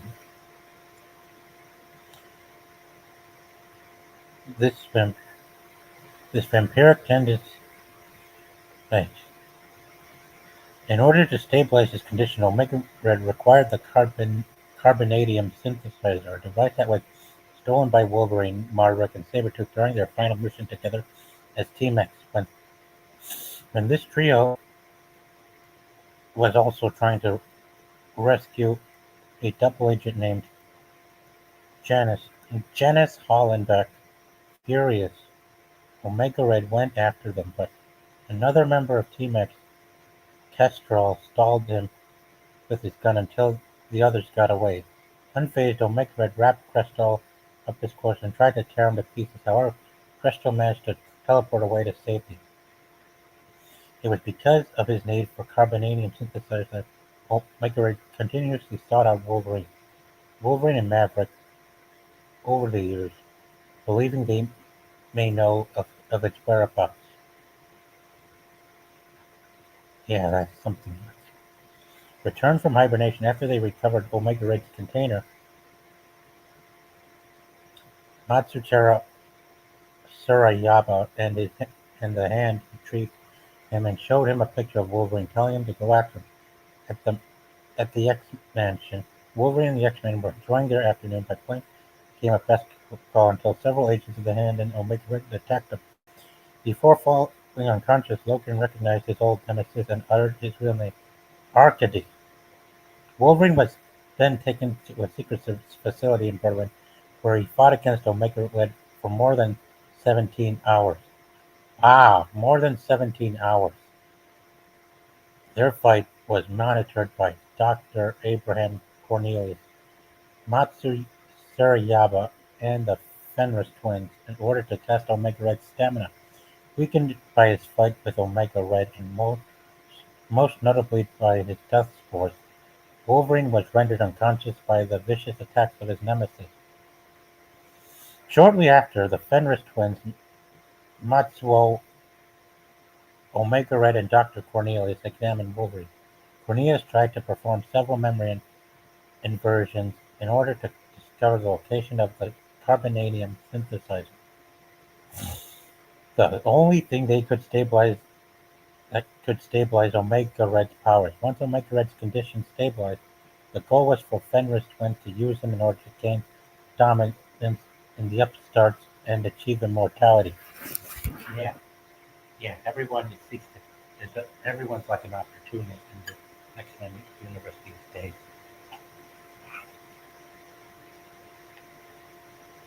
Yeah, it's also part of life as well.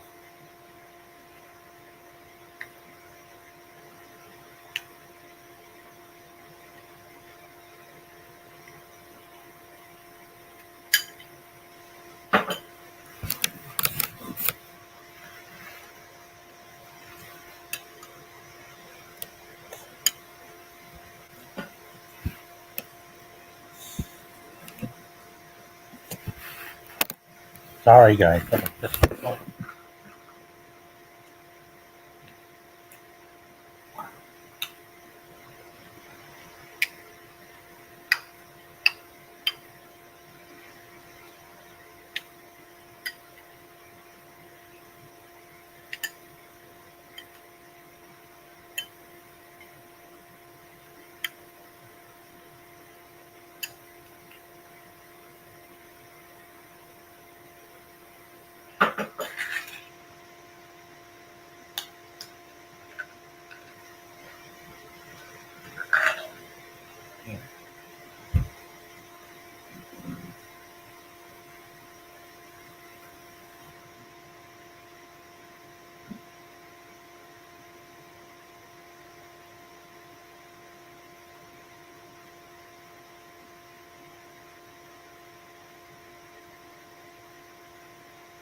Okay, Wolverine. All right, I'm back.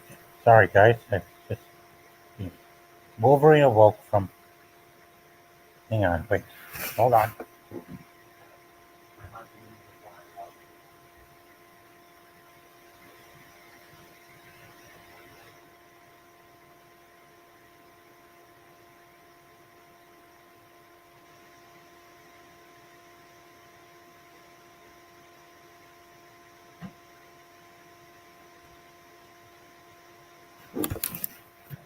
Wolverine awoke from the drugs given to him by Cornelius, but was still restrained with Omega Red taunting him. Back on, Wolverine broke free and took out the guards. Knowing he couldn't defeat Omega Red in his condition, Wolverine taunted him before escaping with the help of Margaret, who then brought him to the German embassy for him to heal safely. At the same time, the X-Men Blue Team was also tracking Wolverine when they arrived at the compound where Wolverine was held prisoner. Cyclops, Jubilee, and Beast were captured by Omega Red. Wow! Now he's going after his teammates. In Berlin, the other half of the Blue Team, composed of Rogue, Gambit, and Psylocke, huh? Who knew she would be an X-Men? Huh. Faced off against the Fenris twins. Matsuo appeared suddenly and uttered the word "fine", which prompted Psylocke to take down her teammates. He controlled Psylocke's actions thanks to a post-hypnotic suggestion he had implanted in her mind earlier. Wow. Thanks to the Psylocke they shared, Wolverine awoke sharply due to Psylocke's actions and discovered a familiar face on one of Margaret's surveillance computers. Sabretooth,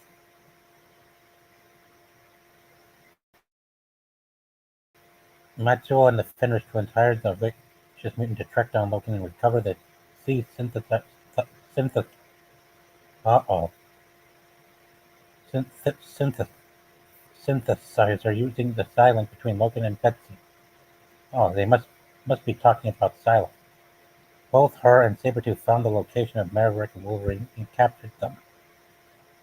Still unable to replicate Wolverine's healing factor, the only way to stabilize Omega Red's condition was to find the location of the seed synthesizer. Since Wolverine was the only one who knew its location, he was once again tortured by Matsuo and Cornelius, who tried to force him to remember his last mission in Berlin. Wow.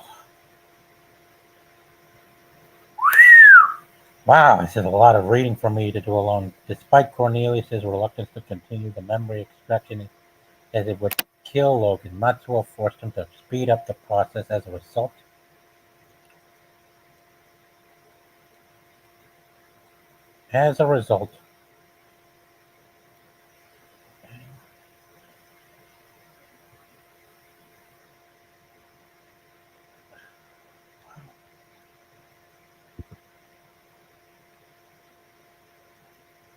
despite Cornelius' reluctance to continue the memory,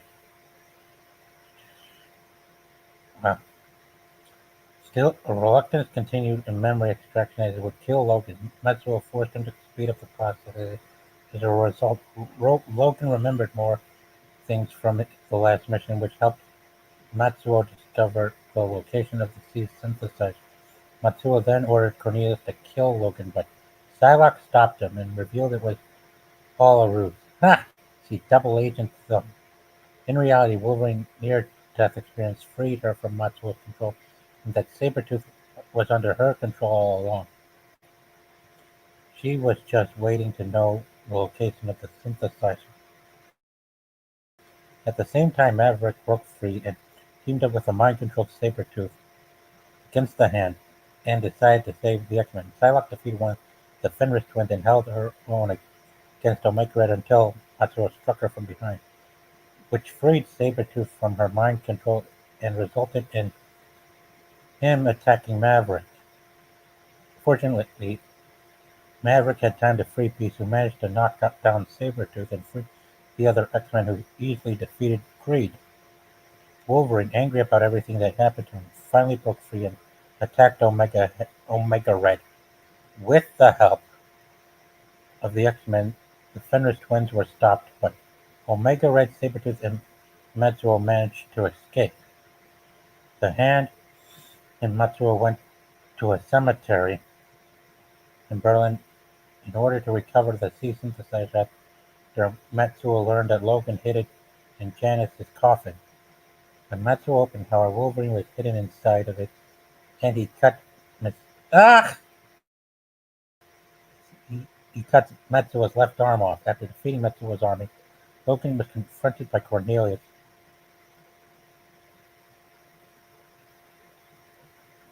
who was then shot in the head by Maverick while Matsuo managed to escape. Logan then gave the C synthesizer to Maverick. Later, Omega Red battled and fell under the mental control of the Soul Skinner in Siberia.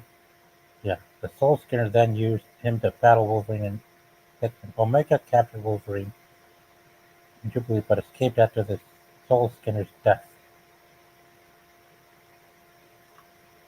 Wow. Man, that's a lot.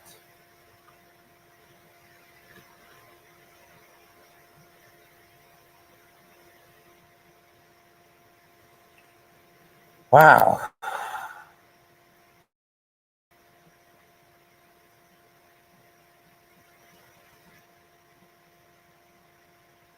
All right.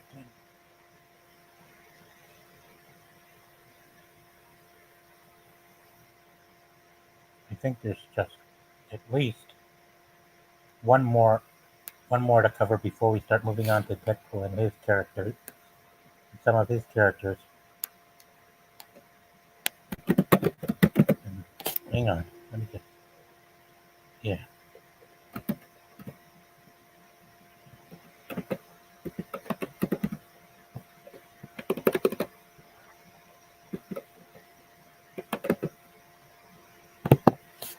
Silver Samurai.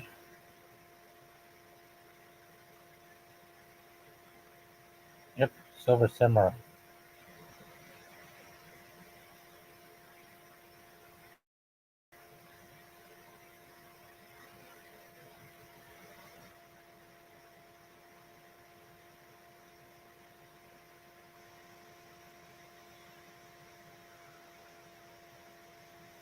Yep, Silver Samurai.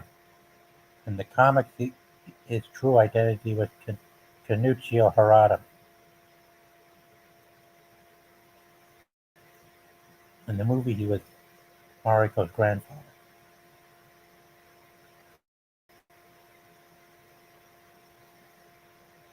He first appeared in 1974 Daredevil 111. Okay. Kenichiro, Kenichiro was the illegitimate son of Japanese crime lord Shingen Yashida. Huh. Makes sense.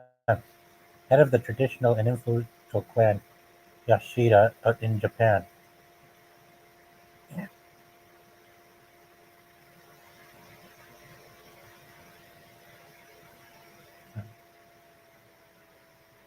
let me check. Gifted with the ability of generating an energy field channeled through in, inanimate objects, he was able to transform the sacred sword of his ancestors into the most effective blade possible, being able to pierce through steel with no resistance and disrupt electronic and biological systems with energy. As a youth, Harada mastered the attendant disciplines of the medieval samurai fighting arts.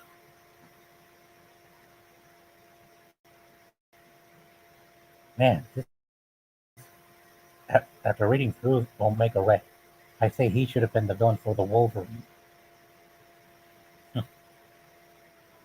since he had the ability to leech life out of people, seeking to pay a debt his father had with evildoer Mandrill. The honor-bound Harada operated in the United States by working for the Black Spectre, an organization with the aims of overthrowing government and chaos. This put him in conflict with the Mandrill's adversary, Shana the She-Devil, as well as her associate, the vigilante Daredevil. At first, Silver Samurai was defeated by the heroes, but as he returned with reinforcements and the priestess Necra, he was able to capture Shana. His success released him from his duty to the Mandrill, and he left Black Spectre, although he still attempted to foil Daredevil's plan of rescuing Shana. Viper's Venom. Due to his association with Ishiro Tagara, Silver Samurai loyally served as a bodyguard of Tagara's lover, Viper. Ah, there we are. So there's where Viper comes in. All this, so now we understand why Viper was included in the Wolverine movie. It's her connection to Silver Samurai.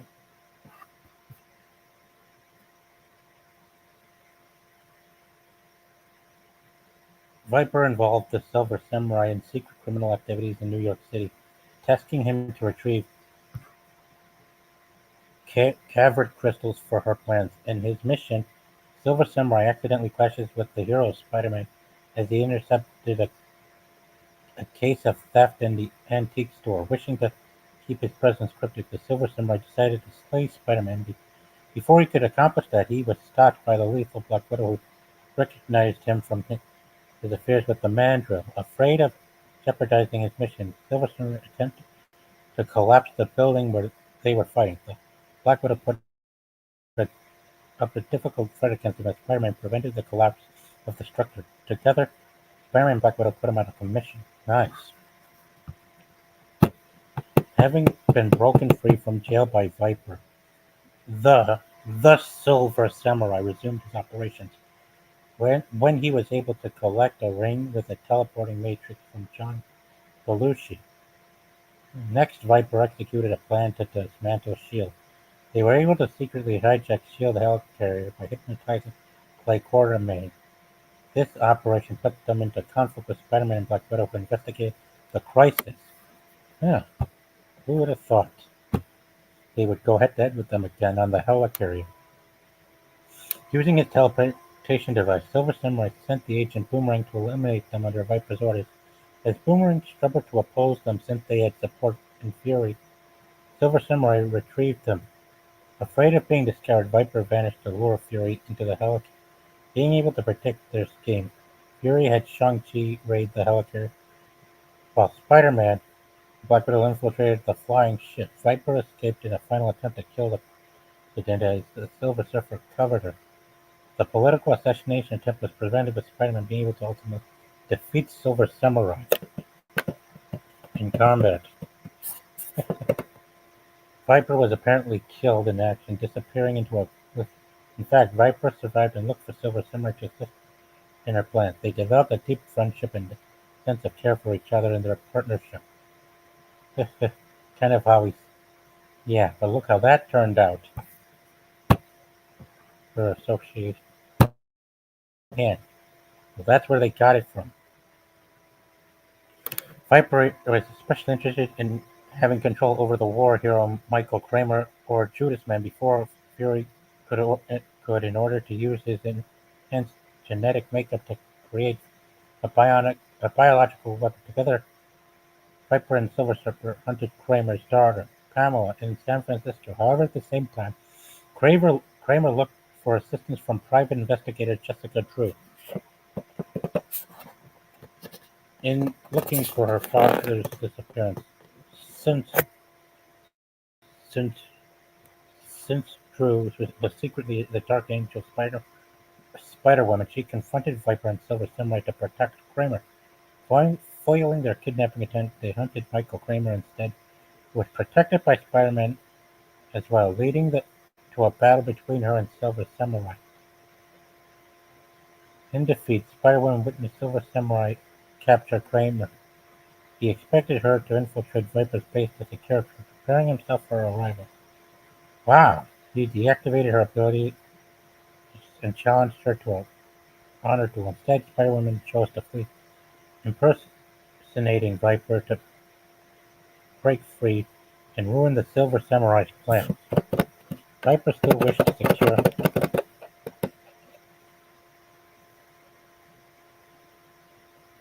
the, the Cavern Crystal. She and the Silver Samurai attacked Team America in order to summon the Avatar Black Rider and force them to steal the item. The new mutant named Moonstar was present during the attack and manifested the Black Rider. Silver Samurai kidnapped Moonstar with other New Mutants being unable to stop him. Moonstar's mentor, Professor Xavier, trained Team America to steal the crystal from an AIM base in Mexico to pay Viper's ransom. Meanwhile, the New Mutants assembled in California to rescue Moonstar with success as they defeated the Silver Samurai. Forced to escape with his mistress, the Silver Samurai was ordered to destroy their own headquarters after escape to harm the New Mutants. Now we finally come to Clan Yashida. Lord Shingen Yashida was killed in combat against Wolverine. His death was followed by his rightful heir, Mariko, assuming control over Clan Yashida.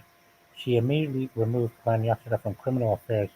Moreover, Mariko Yashida had her heart promised to her father's killer, Wolverine, announced their wedding, much to the Silver Samurai's rage, believing he would be recognized as a legitimate heir to the clan Yashida following her father's death. Harada was obsessed with destroying his half-sister and half-father's assassin during their wedding. Viper assumed the mission on helping her dear ally. As Silver Samurai observed Wolverine and his allies, the X-Men, he, he, he was identified by the Ronin Yukio. In the is in the ensuing confrontation, he vanished by teleporting away. Simultaneously, he arranged a meeting with Mariko Yoshida, which she chose to attend in secret while Viper poisoned the X-Men to prevent their intervention. During the meeting, Harada demanded control of the clan, which Yoshida refused. He challenged her in deadly combat only to learn that Yukio had impersonated his half-sister. The X-Men countered the plan, and in the fight, Viper was severely hurt. For that moment, not only Mariko Yoshida was sworn enmity, but also the X-Men.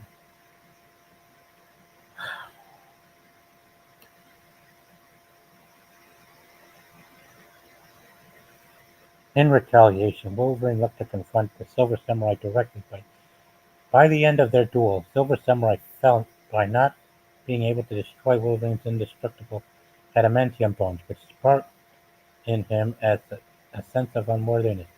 Although Wolverine has decided to execute her, Mariko plays for his brother, his. Jesus! People have been misspelling these things here. Wow!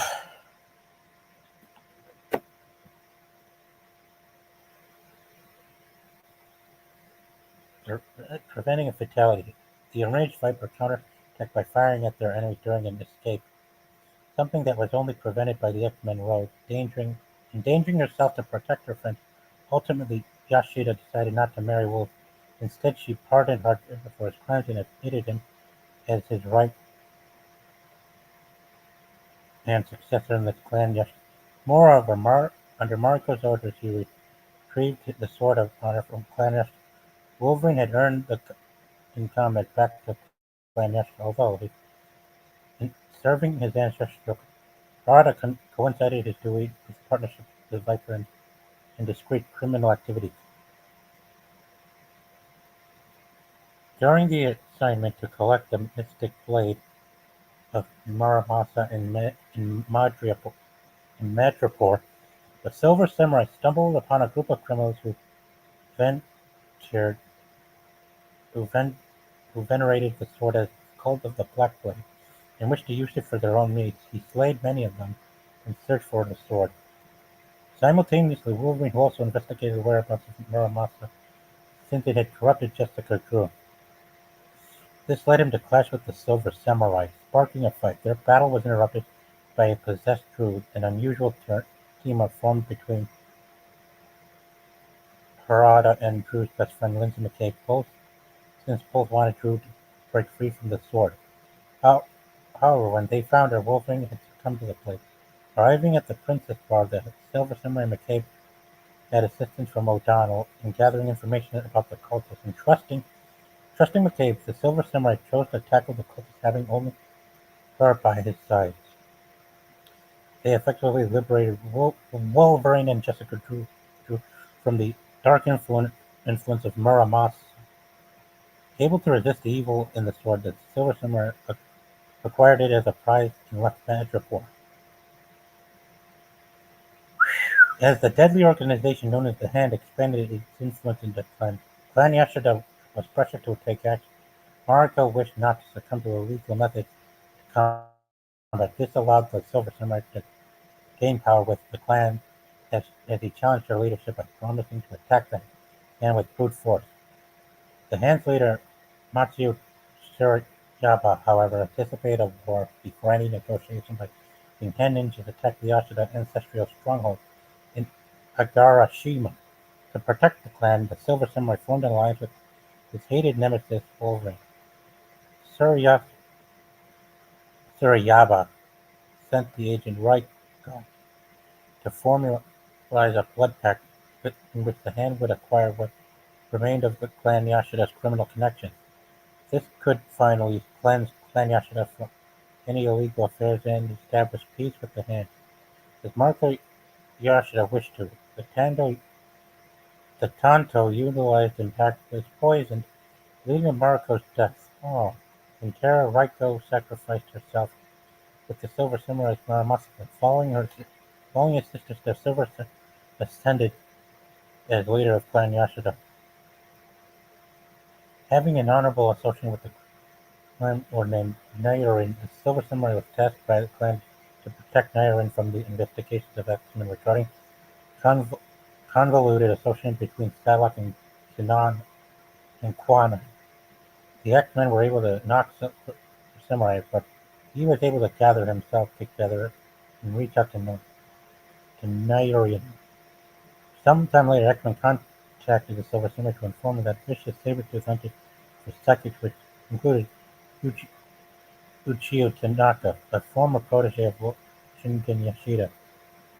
In an immiscible alliance, the Silver Samurai was assisted by the X-Men in resisting Sabretooth. Wow, that's a lot.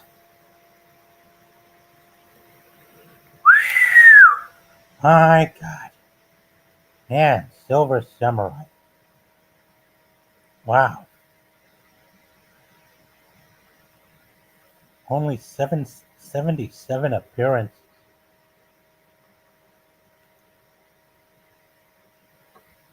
And now, folks, we are finally going to come over to Deadpool.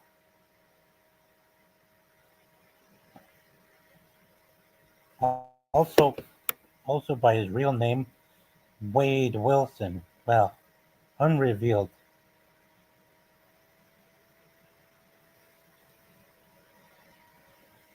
All right.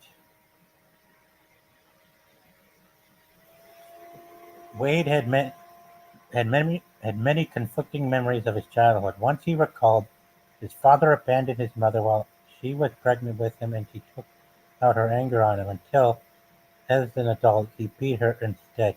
He later recalled that his mother died when he was 5, and that his father, an army officer, became abusive, causing Wade to grow up to be a thug and criminal. When his father got his act together and tried to rein in his son, one of Wade's friends shot and killed him. However, he told a writer that his father was a teller of bad jokes for hey, oh, excuse me,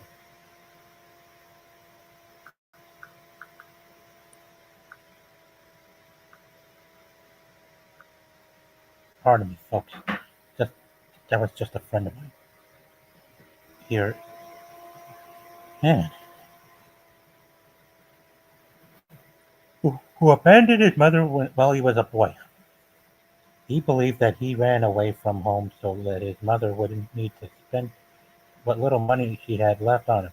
However, it was eventually revealed that his parents were still together living in Canada and had kept Wade's room as he left. But Wade himself did not recognize the house parents in his room when he returned there as an adult. After leaving home, he appears to have joined the U.S. Army Special Forces, but despite his superior skills, he was drummed out for not following orders that conflicted with his moral code. Wow. After a failed suicide attempt just before his 19th birthday, Wade was invited to join a, a clandestine group of CIA-sponsored mercenary assassins thanks to his military record, assured that his targets would all deserve death. Little is known of Wilson's subsequent activities with this group. At, at one point, he was active in Tangier, Morocco, where he romanced a woman named Francine. Francine. Yeah, Francine. When this relationship soured, he traveled throughout Asia and was hired in Japan by a crime the boss to infiltrate a sumo wrestling ring owned by a rival criminal, the Yoka, the Oyakata. Wilson spent 3 years as a wrestler under Oyakata's tutelage and became romantically involved with his mentor's daughter Sazi. When the boss finally ordered Oyakata's murder, Wilson refused to complete his military for the first time he had ever done so and relocated to the United States. In America, Wade met and fell in love with mutant teenage prostitute Vanessa Carlyle. That's right, with whom he shared dreams of a better life. Wilson was subsequently hired by Middle Eastern interests to assassinate a wanted British government operative named Althea, known as Blind Al. Upon the arrival of their base where she was stationed, he killed everyone except for Al, who had fled. Those who put the contract out on Al sought vengeance for his failure by targeting Vanessa, who was rescued by Zoe Culloden, an employee of interdimensional firm Blondu, Lockman, Lake, and LeQuire.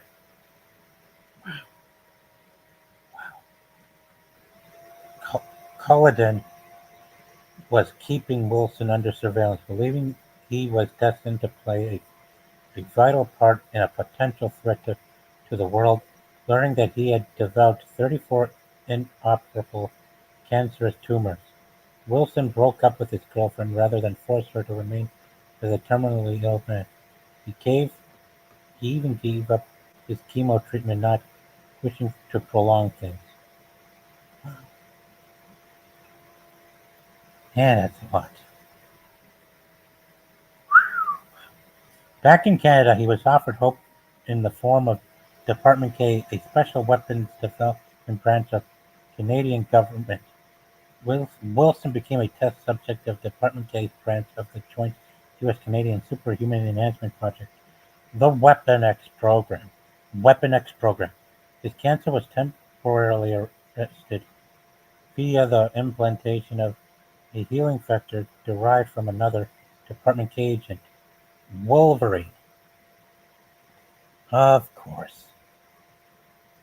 In the comics, Wolverine created these guys, helped to create these guys indirectly. Wilson was active in a covert field alongside a near invulnerable Sluggo and the cyborgs Kane and Slayback. Vanessa herself was later affiliated with the team after having manifested mutant shape-shifting abilities, calling herself Copycat. During one mission, Wilson killed his teammate Slayback. After Shortly thereafter, his healing factor began to destabilize, bringing his cancer back from remission and causing deformations in its flesh.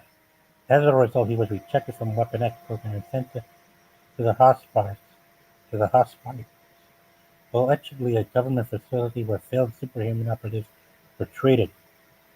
However, unknown to the Canadian government, hospice patients served as experimental test subjects for Doctor Killebrew and his sadistic assistant Ajax.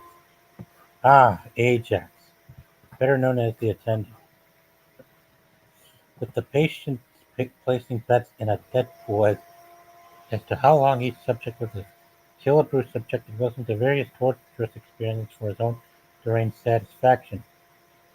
In due course, Wilson formed romantic relationship with the cosmic entity Death, who regarded him as a kindred spirit. Wilson started trying to kill himself to join Death, going as far as taunting him to saying his real name, Francis, over and over, which earned him respect and hope the respect of his fellow hospice patients. Then a then Ajax, angered by Wilson's taunt, lobotomized Worm, the closest thing Wilson had for a friend.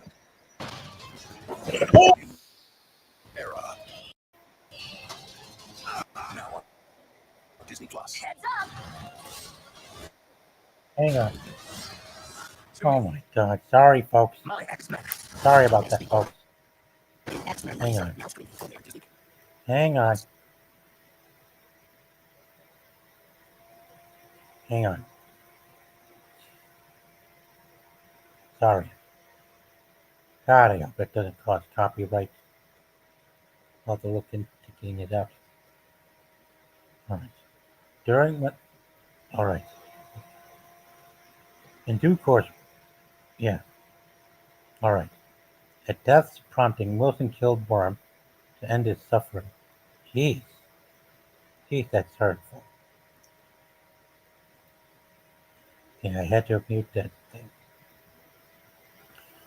However, under Killebrew's rules, any patient who killed another was to be executed. Ajax subsequently tore out Wilson's heart and left him for dead, but Wilson's thirst for vengeance was still strong that it jump-started his healing factor, regenerating his heart, although not curing Starberry. Wilson then escaped the now emptied room and attacked the guards. Heh, how about that? Quite yeah. Making his way to Ajax, Wilson shot him in the chest with two automatic bullet rifles, leaving him for dead. Taking the name Deadpool, and he escaped from the hospice with his fellow patients. Following his escape as a mercenary, Deadpool served for a time as an enforcer alongside a criminal called Hammerhead. Ah, and look who it is. There's his love interest, Vanessa, aka Copycat.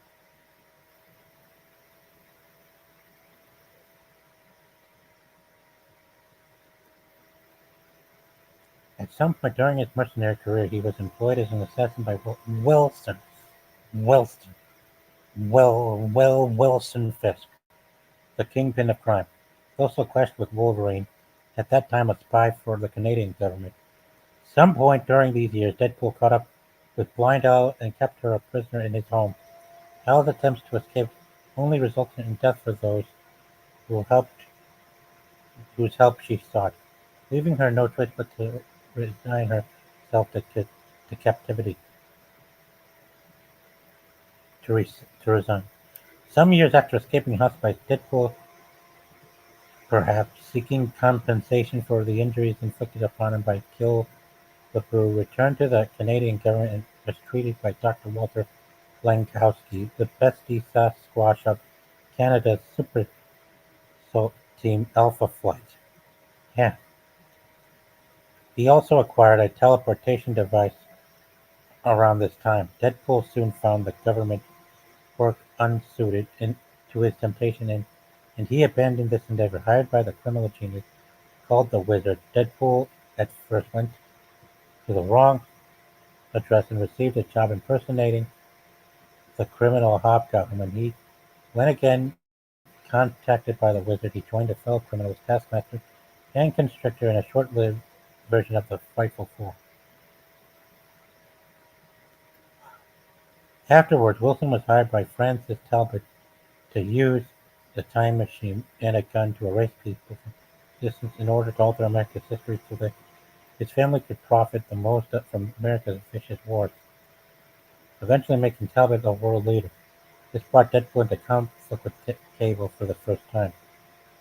Yeah, wow. Man, oh man, that is quite a lot.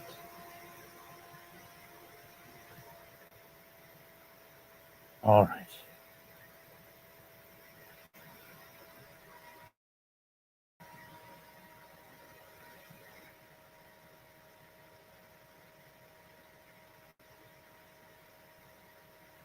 And now we're going over to Copycat, everybody.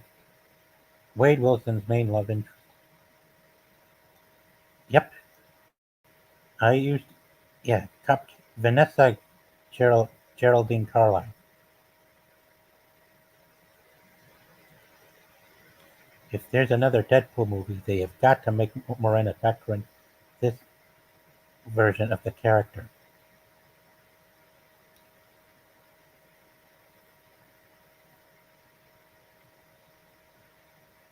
Huh, she was, so here she was married to Wade Wilson. All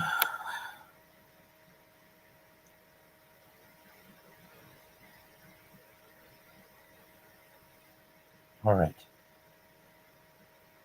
Early life. Vanessa Carlyle, a native of New Brunswick, New Jersey, was born to Bert and Dorothy Carlyle, blessed with the mutant ability to shapeshift into anyone. She found herself ensnared in the murky world of prostitution in Boston, Massachusetts. However, her life took a turn when she crossed paths with a young mercenary named Wade Wilson. Their love blossomed, but it was tragically short-lived. Vanessa found herself in danger from Wilson's vengeful employer, only to be rescued by Zoe Culloden, a time-traveling agent of Landu, Luckman, and Lake. Zoe had journeyed into the past to prevent Wilson's eventual descent into Deadpool. That fateful night, Wilson ended their relationship upon discovering his cancer diagnosis, leaving Vanessa utterly devastated. Yeah, that is true. He was real. He really was. He was dealing with some serious medical conditions. Now, copycat.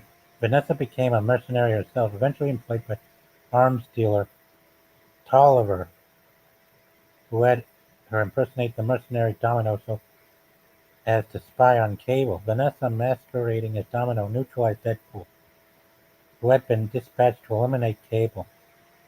She swiftly pierced him in the back with three knives.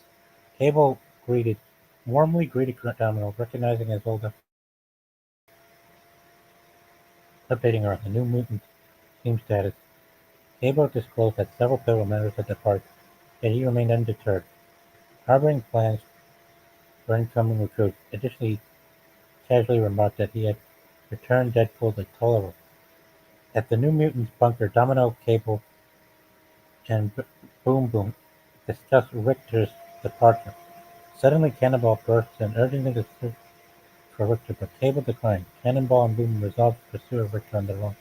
Bidding farewell at Sunspot, Clodstar then entered, revealing the devastation wrought by the Hellfire Club on his village and asking for assistance in their mutual struggle. Ah, my lips are clear.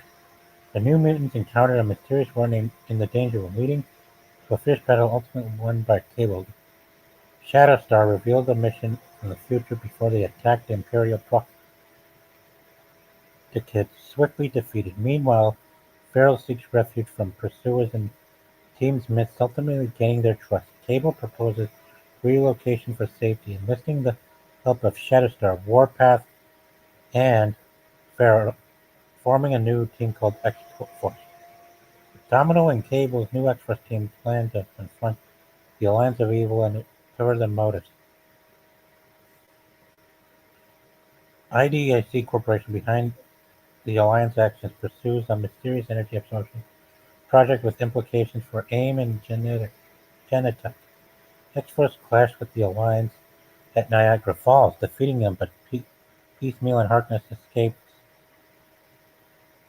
escapes after absorbing more energy. Cable leads X-Force to Genetech H2, adapting a second mission only to encounter expected adversaries, the New Warriors. A showdown between two teams ensued. They continued the battle against Alliance of Evil, taking on Harkness and Piecemeal, but they escaped. Domino with the X-Force New warns Neural about Protoss's return, but are attacked by Moira's Shadow King-possessed X-Men. Moira surrendered and helped them. Meanwhile, Harkness and Piecemeal try to revive Protoss in Edinburgh. The heroes split up to stop them. One defeated Harkness, uncovering her identity. The other team fails to stop Piecemeal, who reveals Harkness as his mother before exploding into energy of Protoss's revival. Domino and X-Force teamed up with X-Factor in Edinburgh. They find the city transformed into a geometric shape by Protoss. Despite their efforts, Protoss easily defeated them, revealing immunity to metal. In a desperate move, they enter Protoss's mind, experiencing emptiness. Back in reality, they consider two options: encasing Protoss in a biomechanical shell or persuading him to end his life. Despite Cable's objections, Moira convinces Protoss to choose the latter. His energy disperses.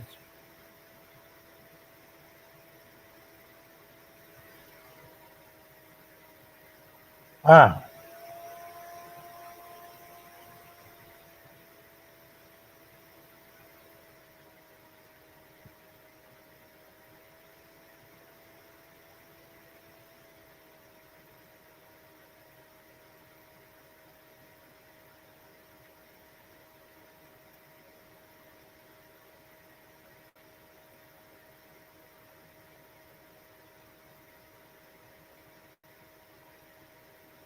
Toad and Gideon confess their motives for resurrecting Protoss, celebrating their reign as the kings of pain.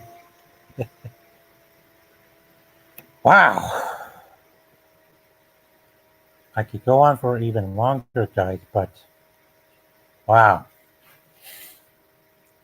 That's, I know there's only one thing to do to wrap this up.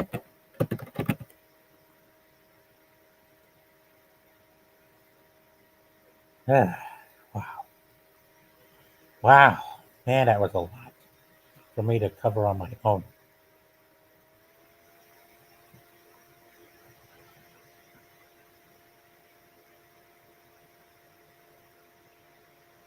Now,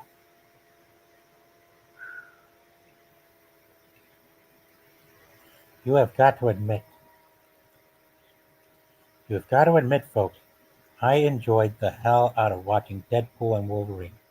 It's way better than much of the crap we've been getting this year and before after No Way Home.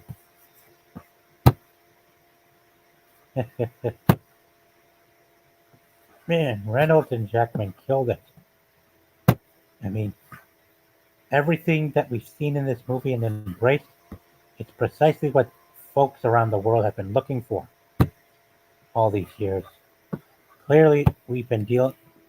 Clearly, our society today, since the dawn of time, has been forever cursed by totalitarian elitism.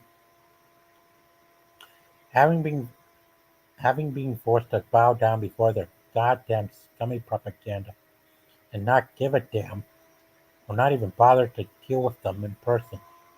But Wolverine and Deadpool, it had everything that fans were looking for that the studios over at Marvel and Disney have been declining to give to us since they bought it from since they bought the Marvel brand from Paramount. Wow. I mean, I enjoyed the acting in this movie. Jokes were more realistic, way more realistic and more organic, and much more serious and relatable than what we got out of previous films. And wow, Reynolds did a real good job assembling quite a team together. I mean, I enjoyed watching them take on a lot of bad guys in the void that were under Cassandra no or Cassandra Nova's leadership. And boy was that awesome. Super awesome that you will definitely want to keep watching it again and again and again until until something else comes up. Yep. And educated wish. Are you educated wish? Yeah, man, this was funny. Wolverine's educated wish from Deadpool. Man, the jokes landed way better in this movie than they did. I mean, yeah, Guns comedy from Guardians of the Galaxy Volume 1 may have cemented it, but Iron Man 3 is the precursor that started all with the superhero movie genre's decline due to so much involvement. Even if we do end up on this central bank digital currency soon, and if it helps people afford more, no way am I gonna even bother wasting my money on that garbage Superman movie that we're being swindled with. Besides, I might look forward to Fantastic Four because with Galactus in it, it's pretty much the only thing that got me invested into seeing that film. Wow, man, it's just quite an exhausting night for myself to manage on my own. Precisely why I need to have more people on to help me out. Anyway, guys, thank you for coming by. I would like to thank my friends from Hold My DualShock Reviews for stopping by, including Guitar and one of the guys who paid a visit to me on the panel temporarily over the past 2 weeks as well. MC Nemesis on Amazon Music. Yeah. Uh-huh. And I gotta be honest, guys, I am kind of shy. Really shy to try to invite some of these people. Well, complicated. But thanks for coming by. Be sure to hit the like and subscribe button below, or be sure to catch the replay. Yeah, at least it was open to. It was at least tonight panel, but at least tonight was open panel Tuesday. And thank you guys. Be sure to hit the like and subscribe button below, and of course, be sure to come join me on Discord or follow me on X at any time. Well, I have to leave now. I gotta be ready for work tomorrow, and I gotta check on all the other activity going on. So good night, guys. Sergeant Garatina's Rising is taking off.